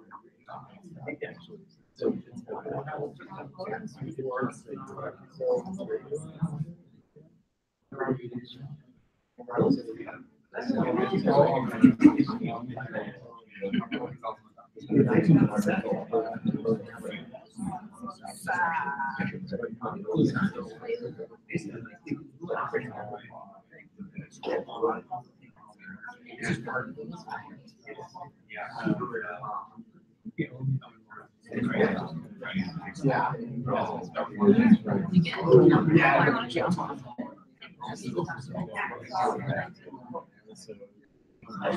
So it returns the.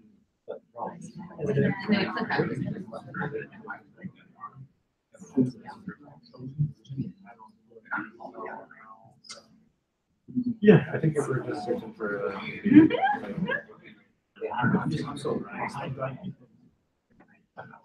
So we're gonna win. Yeah. Yeah. No, it was, well, it was part of the one that I wanted. Yeah, so. It was cheap. Yeah.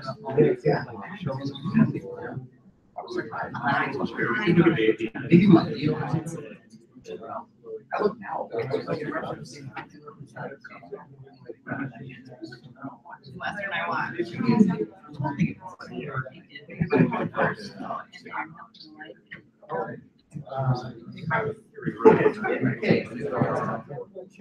Good. I love toys. I love Barbie as a stand-up. I wish it was pretty quick. I just look. So good. But they don't really match. There's like real elements to it, but it's so inspired. It's pretty much, yeah. But it's really good. Like, I actually wanted to watch it on the screen. And it's basically everything.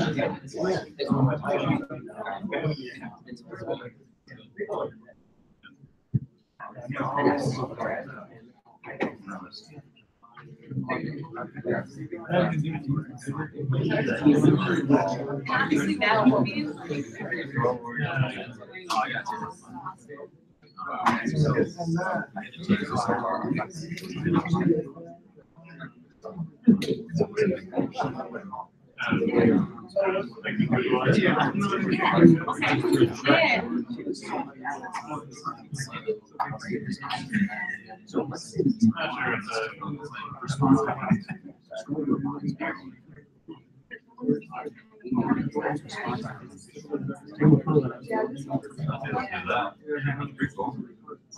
Well, we're just basically saying, Ajax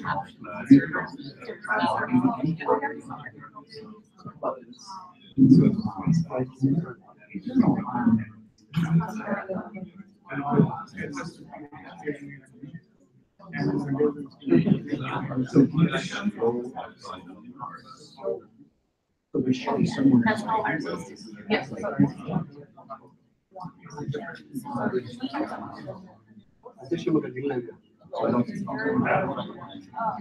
It's, yeah, it's with heat. We don't like,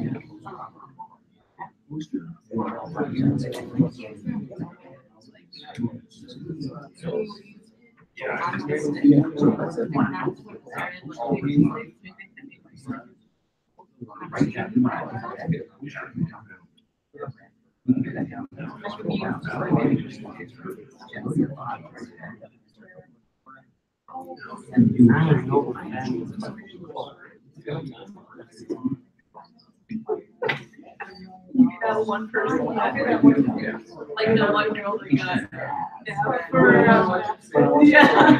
the one person that had to be like the example for us. Yeah.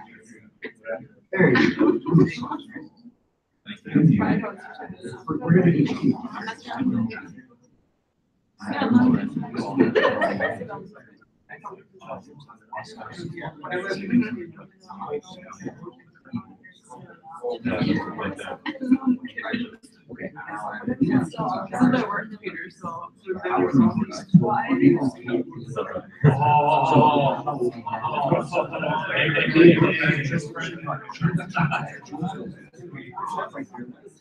like that?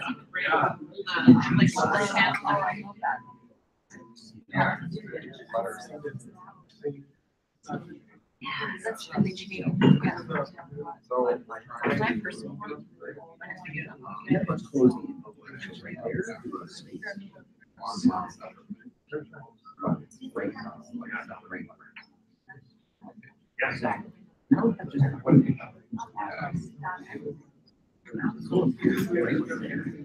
And say.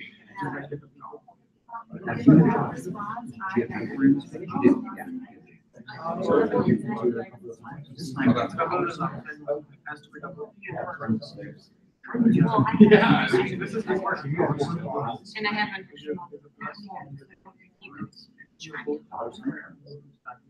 So it's giving us something else.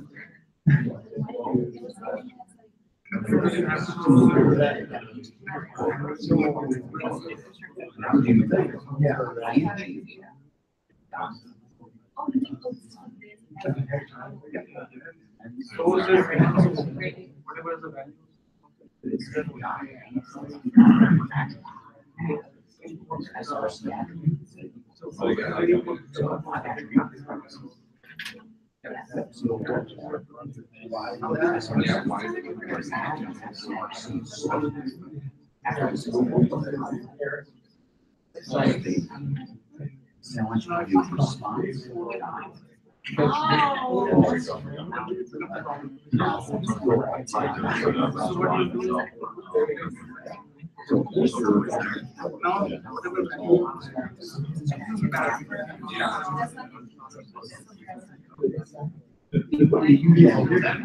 So basically. Yeah. Yeah. Well, I guess I just- One of my projects are. Yes. Yeah. So is there a way to change that?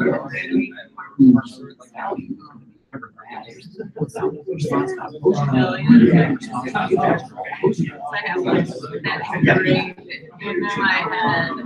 All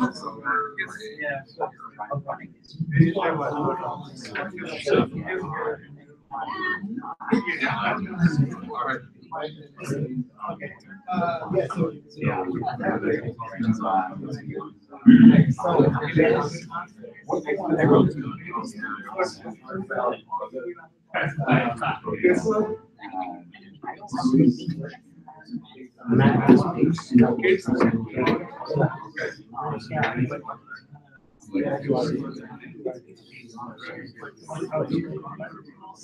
Yeah, so it should reach.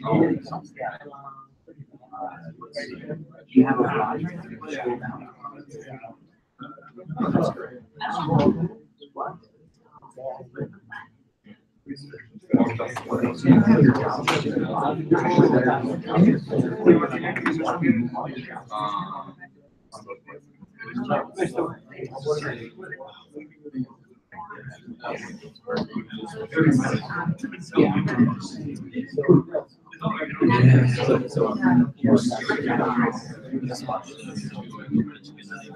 Yeah, actually, I see some of the problems.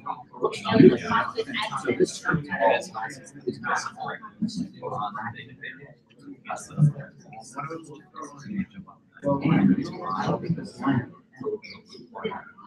So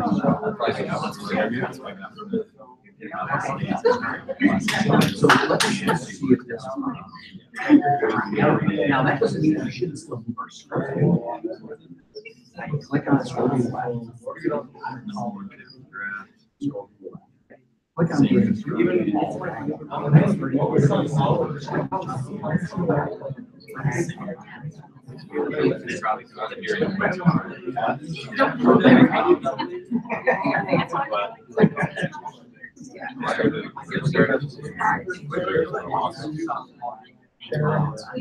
So they start with the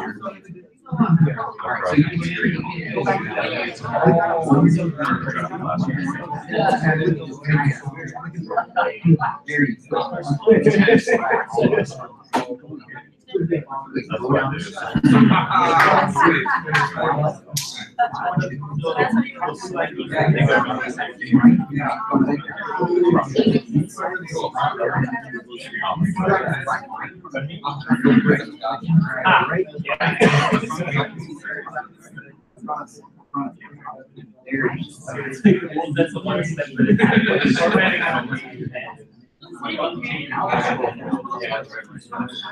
you have your file tag, which you can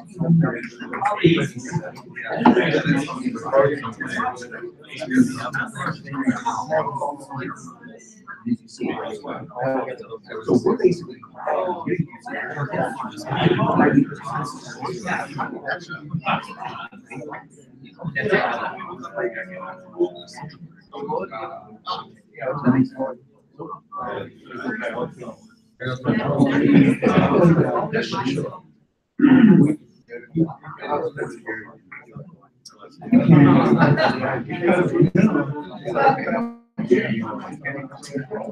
well, it depends.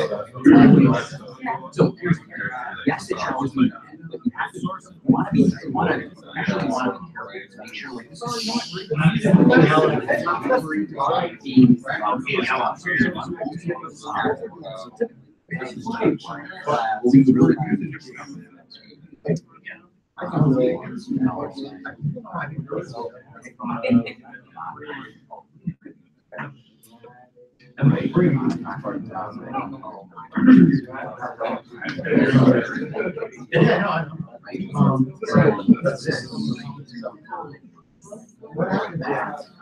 I realized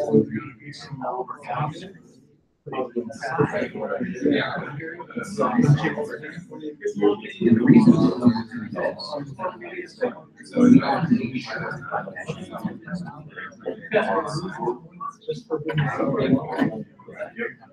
reason we do this is because we're seeing only from this. And then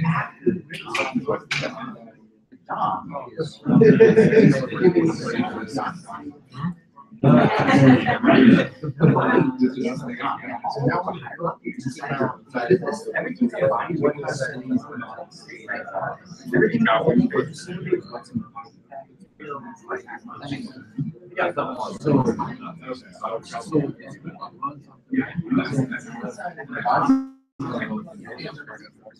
that's how you do it. Now, in your case, you can still I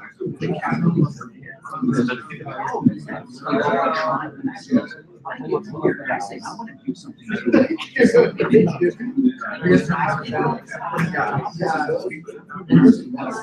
doesn't know what it's using. So with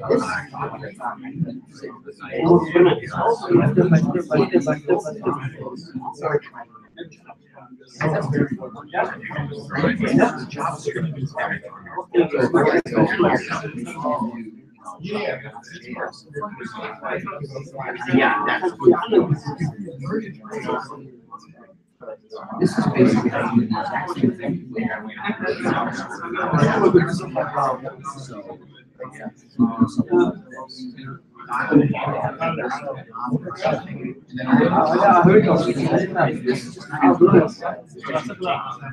Right. So if you're not using you're not using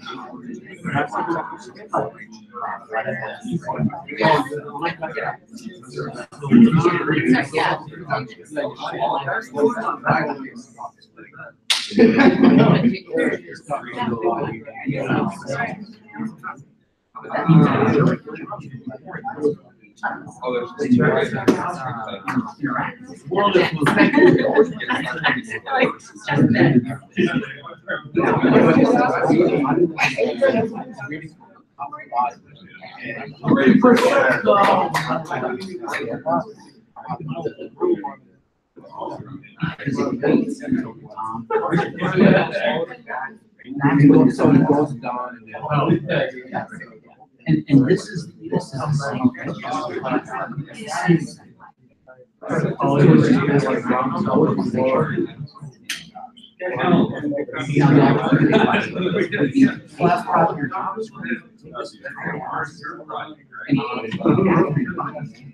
that way you know that you're dominated because your HTML is right and your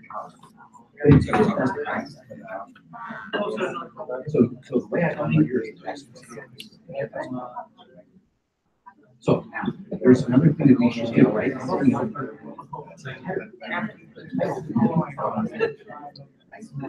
Well, let's see if we do that. I get it. Yeah. What I can do is go down here in my JavaScript and I can say $, each one, right? Now, whenever an HTML is found, I'm going to basically say that I want to do something like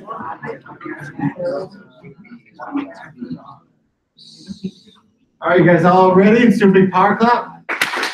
All right, so how fun are APIs?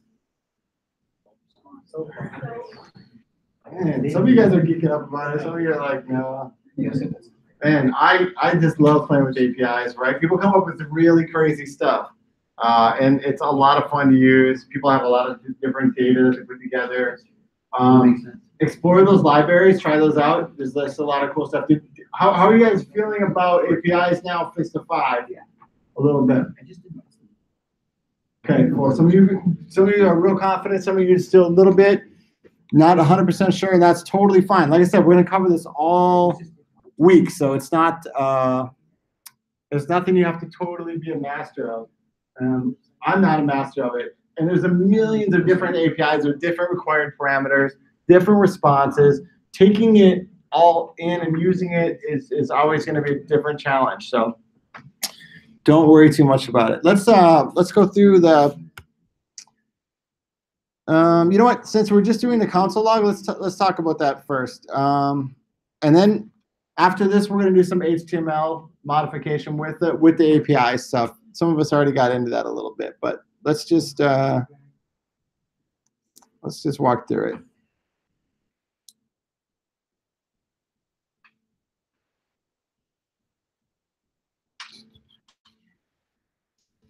All right, let's do this one. This one's fancy.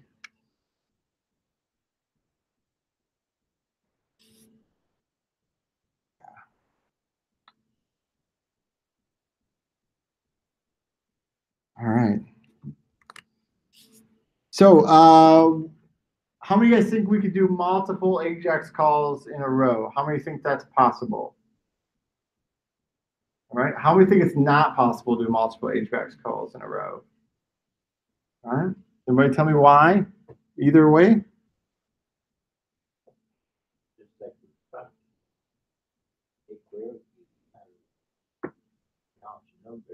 Sure. code as long as it can differentiate. Yeah, right. As long as it's isolated, it's on its own, right? It doesn't necessarily matter. Now, that does make a difference if you have one set of information that is dependent on another, right? So if I'm building something that requires a response from another thing, then you might run into trouble, right? So we're gonna get kind of into the asynchronicity of it all. But one of the main advantages of using Ajax calls is the fact that they can run in the background, meaning you can continue to run things while your code is still proceeding. Okay, we don't have to worry too much about that right now, but just know that Ajax does stand for autosynchronous, asynchronous, Java. Dang it. Oh, it's Java. Yes, it's asynchronous JavaScript and XML. So yeah, so it does actually, yeah, the Ajax does reference both JSON and XML. That's great. Thank you. So okay, so in this example, right, I'm doing like a bunch of GET requests, right? So I'm pulling this one, I'm pulling the Branching Stone, the Reverend, right, Godfather. Right, Space Jam, Boiler Room, Inception, The Dark Knight. Let's take a look. So we have all those that are happening, right? Look at this first line that came up in this console log. You guys read it? All right. Because they're asynchronous, this line of code will likely go first. Let's find out where that code was in the actual, or if that line of code was in the actual code. Let's take a look. Look at that. Way at the bottom. No. Good question. No, it's not reading from the bottom up. No. It's actually reading this in this order. But APIs aren't instant, right? They take a little bit of time. In fact, we can kind of see how long they take by checking out the network performance. Let's take a quick look. I wish there's a better way to show you this. All right, that's fine.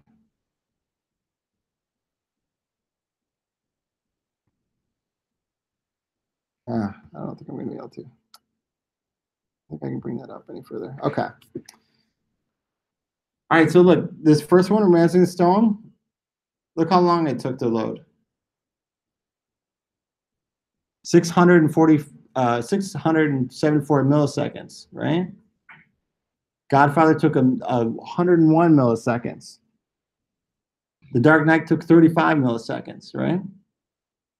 So it's not an instant return, right? The response isn't there, but the code is still running even though those individual Ajax calls are happening, right?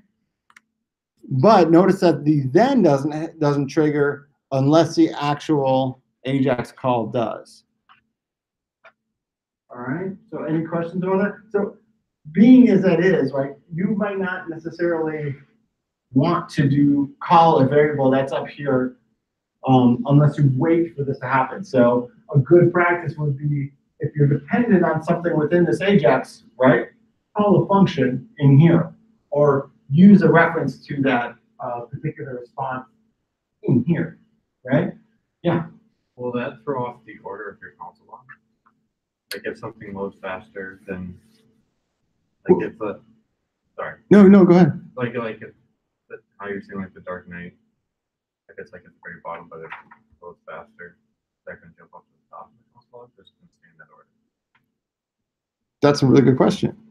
So let's find out, right?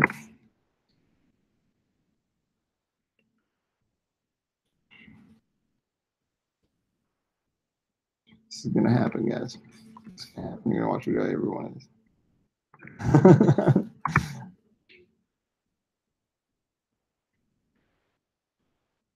I honestly I don't know the order that it's gonna load this. I have no idea. I assume it'll probably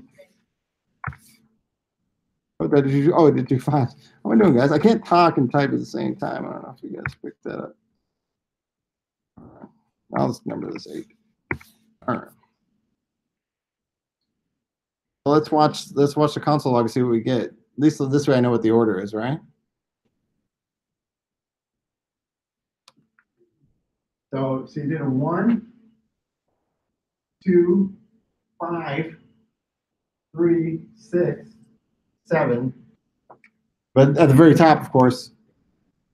Right? So yeah. Yeah, to answer your question, right? The response time is pretty variant. We don't really know. We don't know how long it's going to take to get to their server and back, right? It could be anywhere.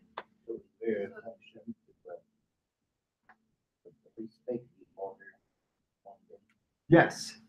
But you have to program it synchronously, right? So I could, if I wanted to, just answer your question for 1 second. I could say in this first function here, do what? I could say next Ajax, right? Couldn't I do that? And then within this, just write a function.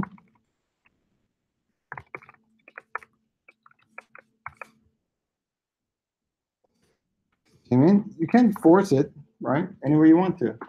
So this would control the order, right? There's a million ways to do it. I could write one big function and say specify each in a row. Anyway, there's a bunch of different ways. So yes. Jim? Yes. Absolutely. Yeah. Yeah. In fact, that's a preferred method to do it, right? Because you always want to guarantee that you have that. You're making a promise that this is going to be available in the sense, right? So in a function, you're doing the same thing. I mean, hey, it's going to be here, and you're guaranteeing it's going to be there if it's part of that method. More questions about that? That's kind of tricky stuff, sort of tricky, not really tricky. Yeah. Well, so when you call the URL, then console logs something outside of the last curly bracket parentheses semicolon. Basically, like, is the Ajax thing, is that getting the API and holding it, or do you have to like call stuff API within the scope of the API? Oh, that's an excellent question. Yeah, right. Within the scope of this particular function, right? Right. I'd have to call it within that scope of the function, right? Unless I set up a variable outside of it and then called it within there. In that sense, yeah. There's other ways to do that, which we'll get into too. So that's like caching the big old block of JSON. Not remembering that once you call it once, you have to. It's, I think I know what you're saying, but yeah, if we wanted to say this one in particular, this inception one, we wanted to have a variable that's set and say, hey, when it gets to inception, do this particular thing, save that variable, and then use that later. We can certainly do that. We just can't guarantee that's going to be every time. Right. Does that make sense? Yeah. Cool. Yeah. That's kind of tricky stuff. All right. That's fun though, right? I just love playing with APIs.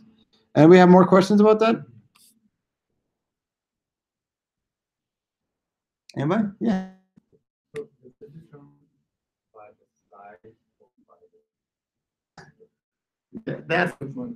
That's an excellent question too. I would assume it's the size of the response that's taking it longer. I don't know offhand. Let's take let's see. One of the longer ones was what? It looks like 3 took longer than 5. Looks like 4 is probably at the bottom, right? Yeah. You brought up my next point. Yeah. Right, but take a look.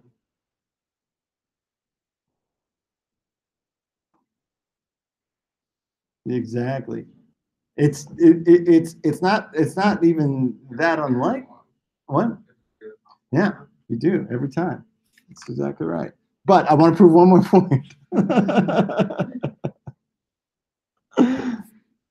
All right. Yeah, you should get a different response. Yeah, but 7, 2, 3, 5. Generally speaking, though, right? This is just like anything else. It's just the network time that particular load is being called. That's right. But obviously, if a response is 10 times longer, it's more than likely going to be loaded last, right? Looks like 3 is pretty consistently slow. So out of curiosity, let's just check out the response of 3, and then we'll move on.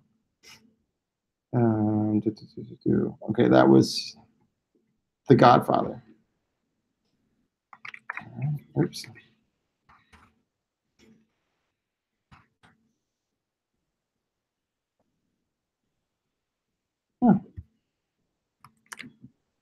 Huh.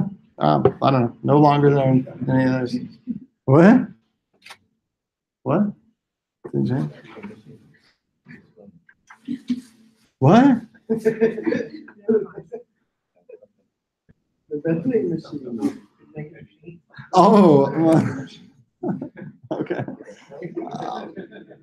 Like, I have no idea what you guys are talking about.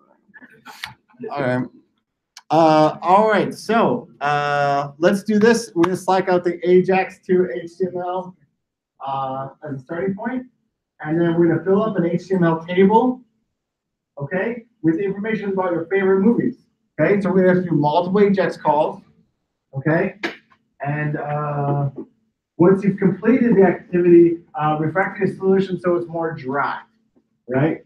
What does that mean? Has anybody ever heard that term in this class yet? In this class? Yeah. All right. So code, as opposed to being wet, like if you have dry code, it means that it's cleaner. It's a little less redundant.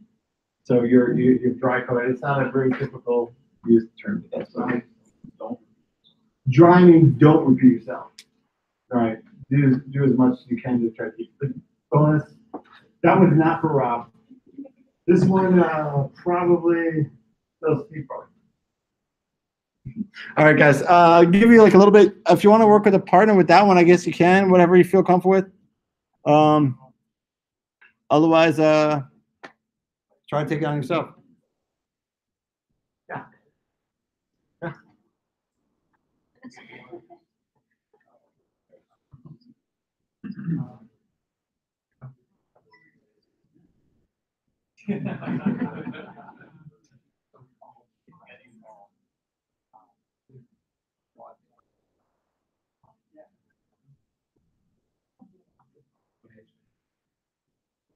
Oh,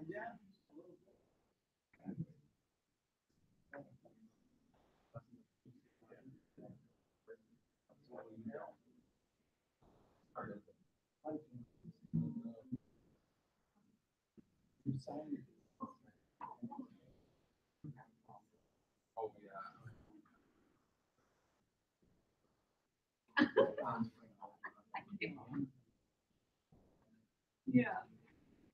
Oh.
You can, yeah, they give you like the outline.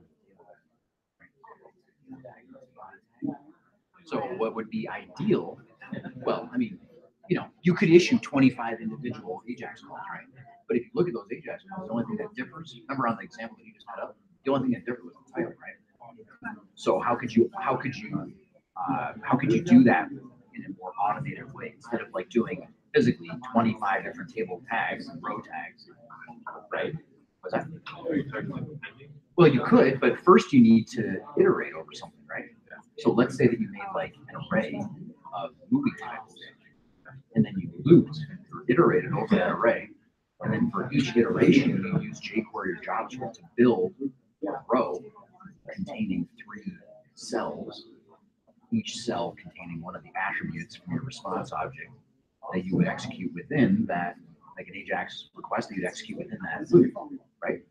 You know what I mean? So instead of doing like 25 manual Ajax calls, why not just put that inside your loop? So, you know, that way you only have to do it once. But the loop can be, if your array has 1 title in it or 1,000 titles in it, just iterates over it each time and makes it all out to your, you know, API call. Does that make sense? So I guess what I would start with is like make an array, you know, and in that array put 3 movie titles. You know what I mean? Okay, so change the movie, the variable. Right, because I mean, right now that's useful if you're going to just make a single API call. But don't you really want to do like 20 API calls? You know. So yeah, you'd want to make like an array or some sort of, doesn't have to be an array, it can be an object or something that you could iterate over though. That's the point. And then basically you'll just, inside your loop, where you loop from the start to the end of that array, you would do an API call. And inside that API call, you would basically take element 0 from the array and send it in your T parameter, whatever it was. What's that? No, I was saying the API call. Wasn't it? What was the parameter that you put the title after? T or something. Yeah, but it was T equals array, you know, array 0, array 1, array 2. You know what I mean? So you're iterating over the array. You know how to do that, right? So array is basically the square brackets, right? And then you do your for loop, right? Yeah. Okay. So. And then inside that, of course, then you have to build the row, right? So that you can present attribute 1, 2, and 3 in 3 different columns inside the row. And so that's where you can use jQuery to append to something, right? This is tough because you have to kind of put several different things together, right? Yeah, I'm just not sure like what the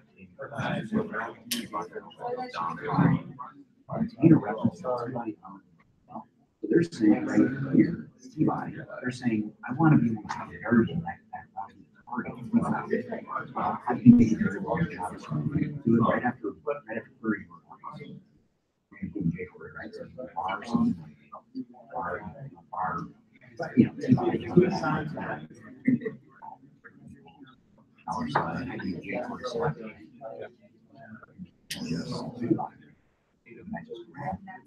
Well, it wouldn't be, it would have to be a string, right?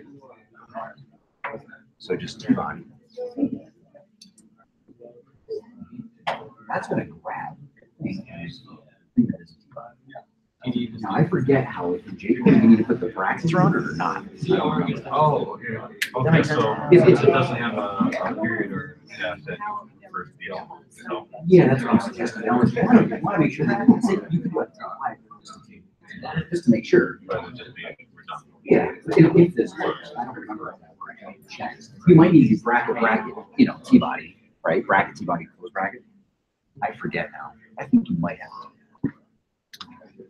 So that's what they're saying when they say make a variable that obtains T-body.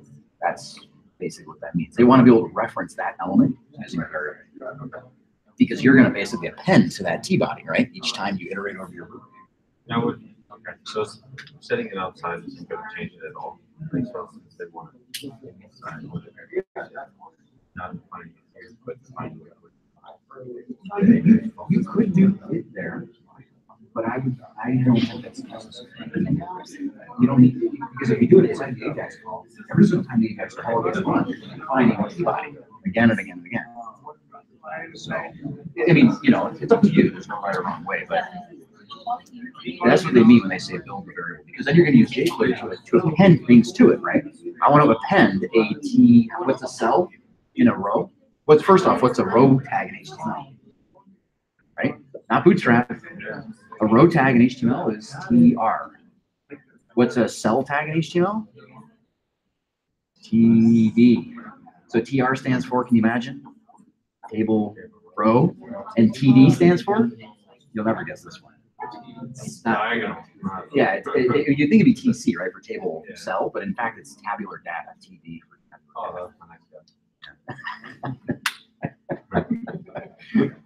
Sure, of course, tabular data. Okay. That's the gist of it. Of course, you could just physically write out 25 table rows and just make an Ajax call inside each one of them, but that's an awful lot of work, right?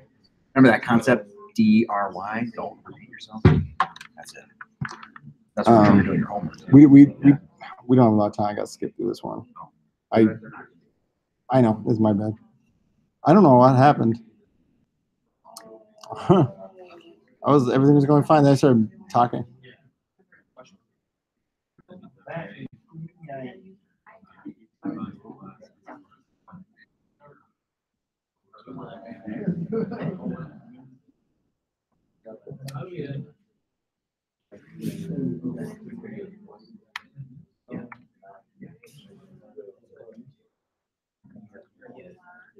All right, guys, we don't have a lot of time. I hate to cut you short, but I want to make sure we get to the next activity. So I'm gonna walk through this one, and then we're gonna Slack it at the end. So I hate to cut you short because I wish we could all finish this one, but we cannot. Yeah, I wish I could give you more time. That's my bad. Okay. So we're dealing with TRs, right? Which stand for table rows, and we're dealing with TDs, which we haven't dealt with yet. What does TD stand for, Nick? Duncan? I can't remember. Tabular data. Yeah. Tabular data. Where did you come up with that one? Table data cells. TD, right? So that's where that comes from. TH is table headers. We never really did a lot with tables. No. All right. So I'm going to walk through this real quick, right? So the concepts were basically like said, hey, make a reference to the table body first. Okay, so say, okay, do that. So you had to make that reference. If we would have had a half hour, guys, we all would have got through this. So it's just like you could have found other examples. Remember, reuse is really big in this class too. So if you're like, oh, I remember we did this with this one exercise, have a place to be able to go to that too, right? If it's not in Git pages or whatever, just have a place to go. That's what I do. That's what every developer does. Reuse is huge, right? Just know I did this someplace. Don't always have to recall, right? Okay, we assigned a TR, right? And what do we do now here?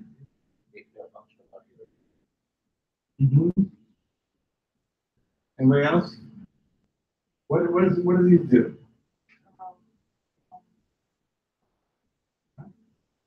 Yeah. Okay, and then we're appending what? So what does this mean, append? One after another, right? If I said prepend, it would have. And then, of course, at the end, we have to.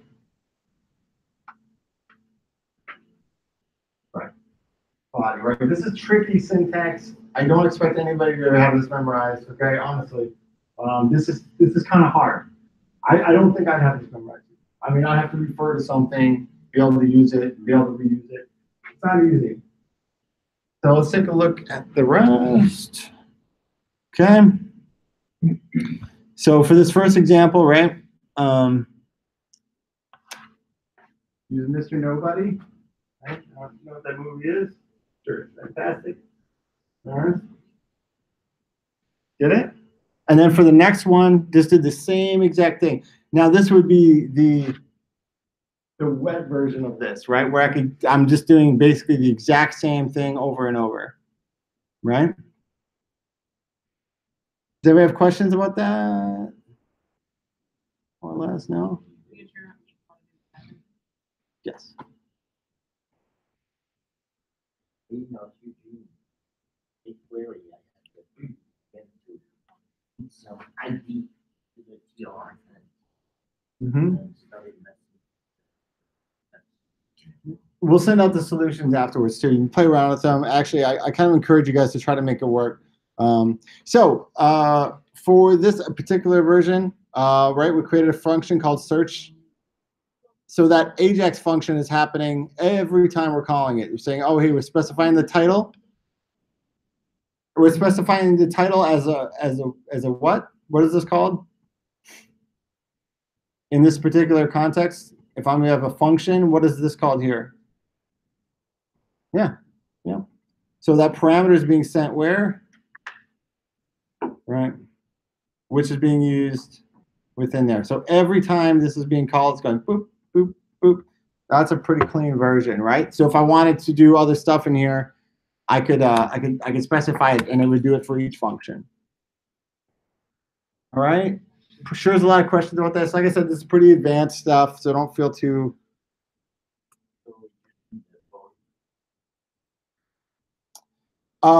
Right. Well, essentially, yeah, it's not even a for loop. I'm calling a function here, and then I'm calling another function here, and another function here. So yeah, no loops really. It's just a piece of it. But they carry actually an array with all the stuff. Oh, sure. Yeah, sure. Absolutely. If I wanted to create an array of all the movies and then loop through it and call function, totally. Yeah, that'd be great. That's a really good use of array. Yeah, good call. All right. So I want to get into I think it's Jiffy. Have you guys ever heard of Jiffy? Giphy? Yes, peanut butter. That brings me to my next point. I'd like to talk about peanut butter for a minute. All right.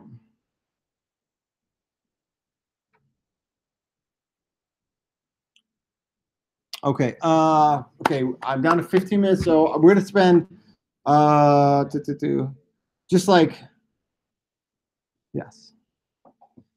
10 minutes on the Jiffy documentation. So if anyone can go to the man, I don't want to bring it up. Hold on. Maybe I do.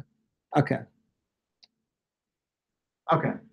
So with the partner, go through the Jiffy because it's actually GIFs API documentation. This is a new API that we're going to pick up today.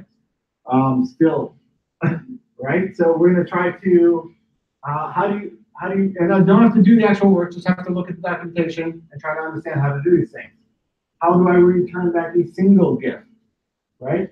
How do I return 5 GIFs in a search term, right? How do I return a training GIF in this API, right? Some of our homework coming up will deal with the Jiffy documentation, okay? So work with that as a partner just for like 5 or 6 minutes. Just talk about it. Go to the website and talk. Discuss.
The reason they do that is one time.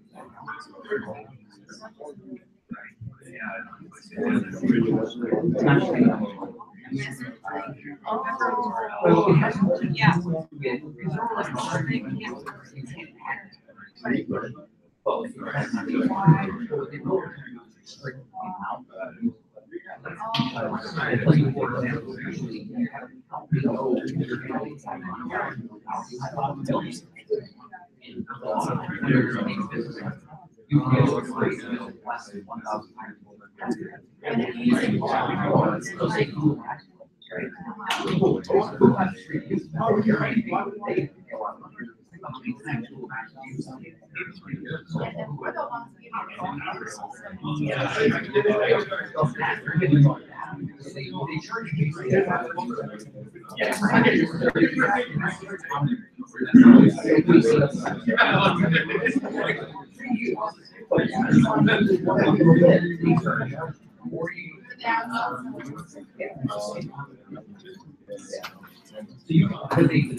No, that's a good question.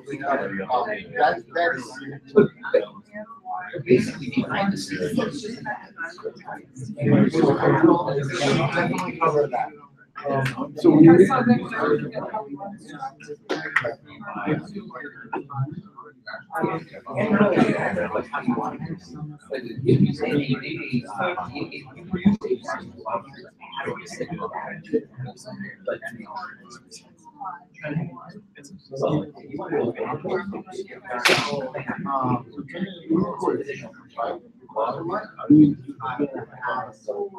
question mark Json is the first parameter.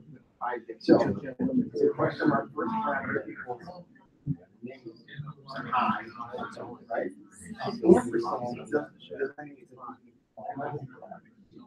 Question mark first.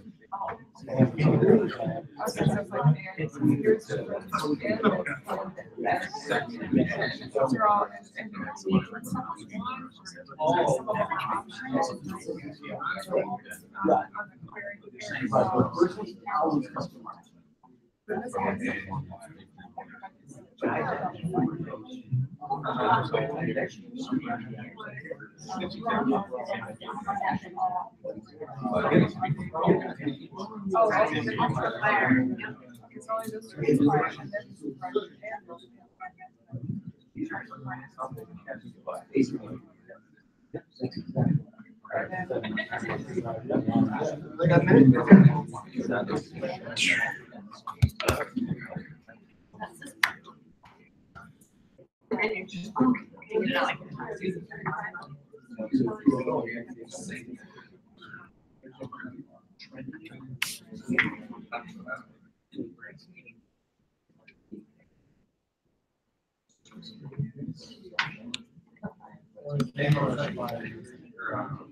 Okay, guys, we only have a few minutes left, so let's do a big power clap. All right. So the Giphy documentation, right? What do you guys think? Kind of cool? Giphy's kind of fun, right? Yeah, Giphy? Why am I pronouncing it Giphy? What? So why would we say That's a good question, right? Because this gives us an unlimited amount of. If you're saying I want one GIF, this is the one I want, and then keep this download the computer and use it on our website. Sure. Yeah. Yes. In that case, yes, you probably don't need an API to do it, right? But if you want to do something different, where maybe you wanted to have like a search, bring up any kind of like happy GIF, right? And then randomly supply one on your website depending on whatever, right?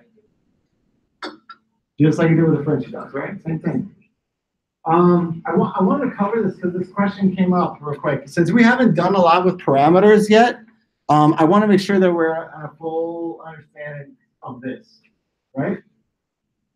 URL technically stops at the question mark, all right? Question mark means it's going to be the first set of parameters, okay?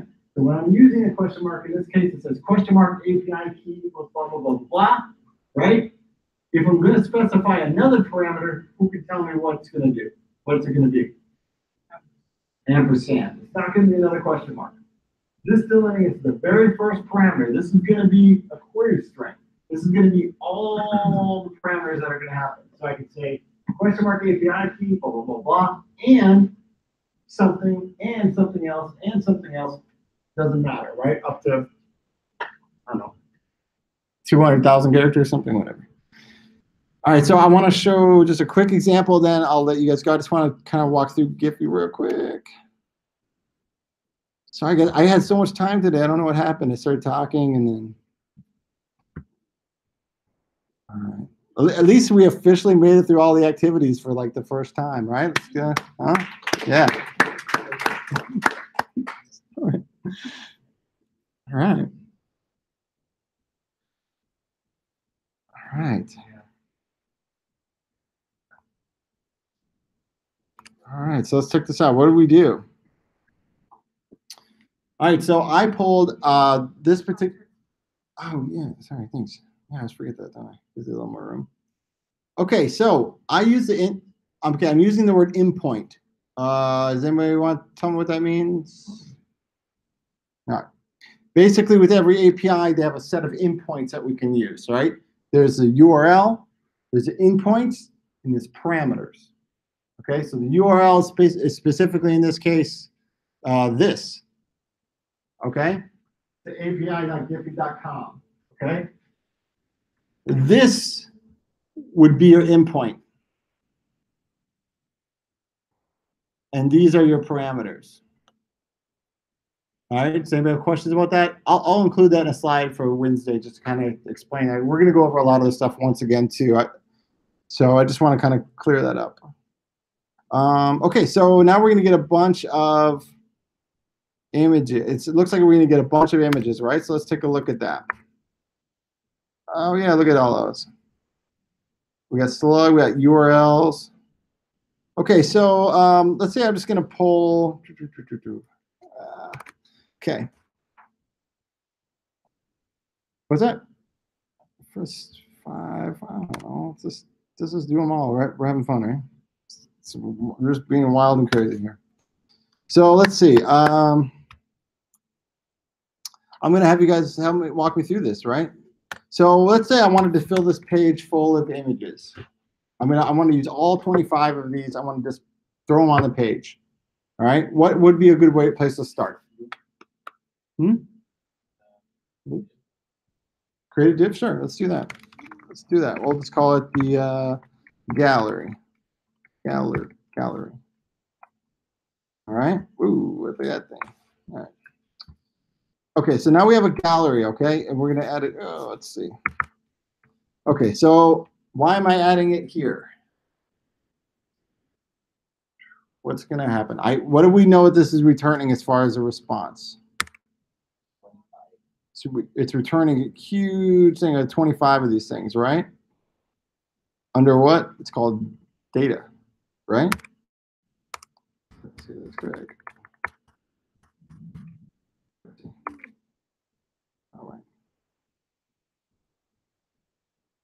All right. What if I did this real quick? That's fine.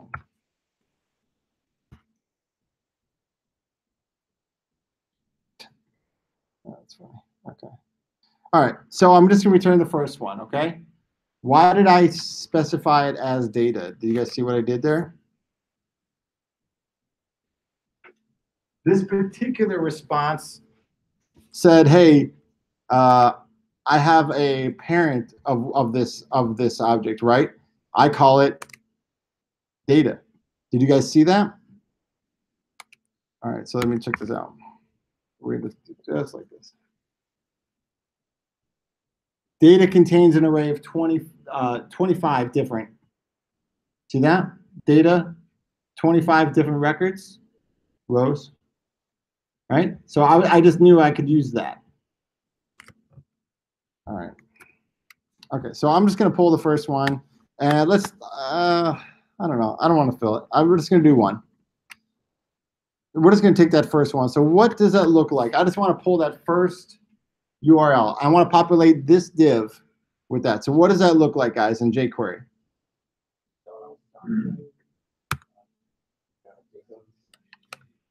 Right? Gallery. So make sure you guys pay attention. All right. Yeah, why not, right? HTML. All right, so let's see. All right, so we got this first response, right? All right, so now I know there's going to be something here, right? What does it look like? URL. Very good. All right, URL. Okay, so is that going to show me an image? Just URL? You sure? Everybody sure? Let's just double check. Oh, look, it's just a URL. All right, let's make this an image. How do we make that an image? Let's make an image tag around it. All right.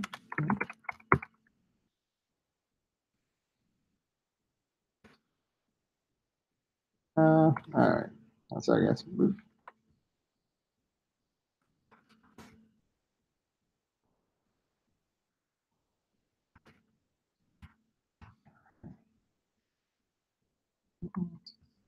Does that look great to everybody? All right. Let's see.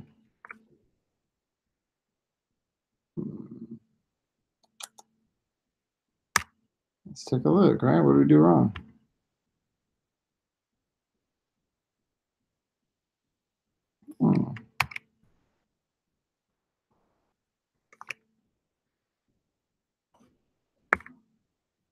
Oh, good catch. Nope, we don't want URL. All right, so what do we want, guys? Let's take a look. Let's pull that up again. I think we want this one, right? This one's the, oops, this one here. I think we want that one instead. Oops. Now we got, is this fun? Woo! All right, let's take a look. Where was I, guys? Oh, there it is. Okay. Well, that one didn't work. We got the bit.ly URL, the embed URL, the images. Oh, maybe in here? No?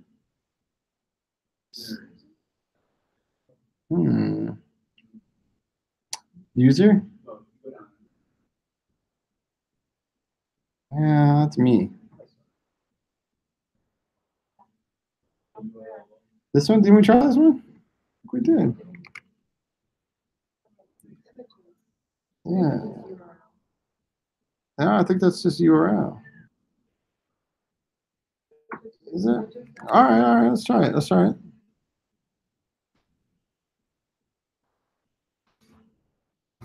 No. Oh man, I fail. Oh, undefined. Whoa.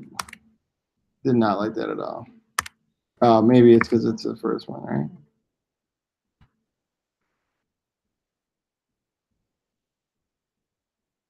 Maybe it's annoying.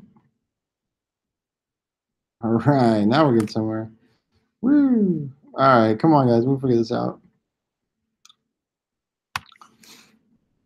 All right, so we have the list of them here. Okay, so what am I missing? We all read the document. You guys all read the documentation. I didn't even read it. I'm not taking any credit for this.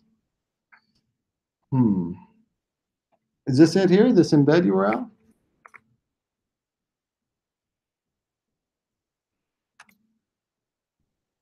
How about we just spit this out and see what this looks like first? Oh, you know what?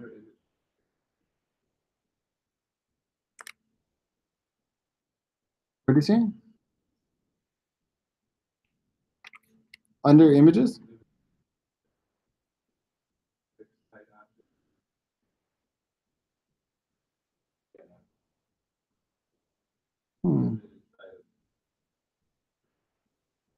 Oh, really? How do I see it? Oh, I think that's all the further I get. Oh, that's probably why I didn't see it. Oh, that sucks. Okay, well, all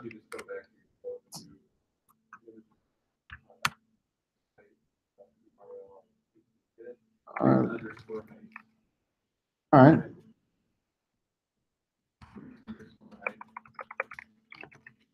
All right. That's it?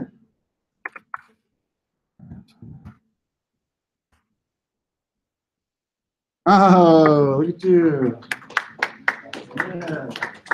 Look at your shooting press.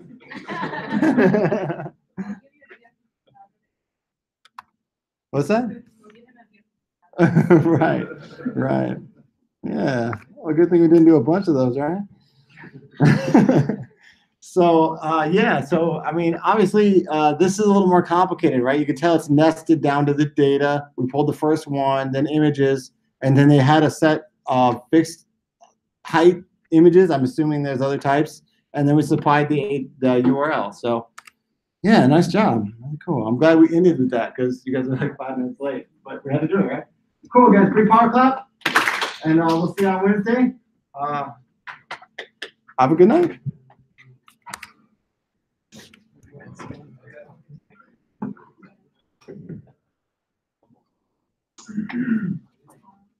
Yeah, I got to go first. Yeah. You ready? Yeah.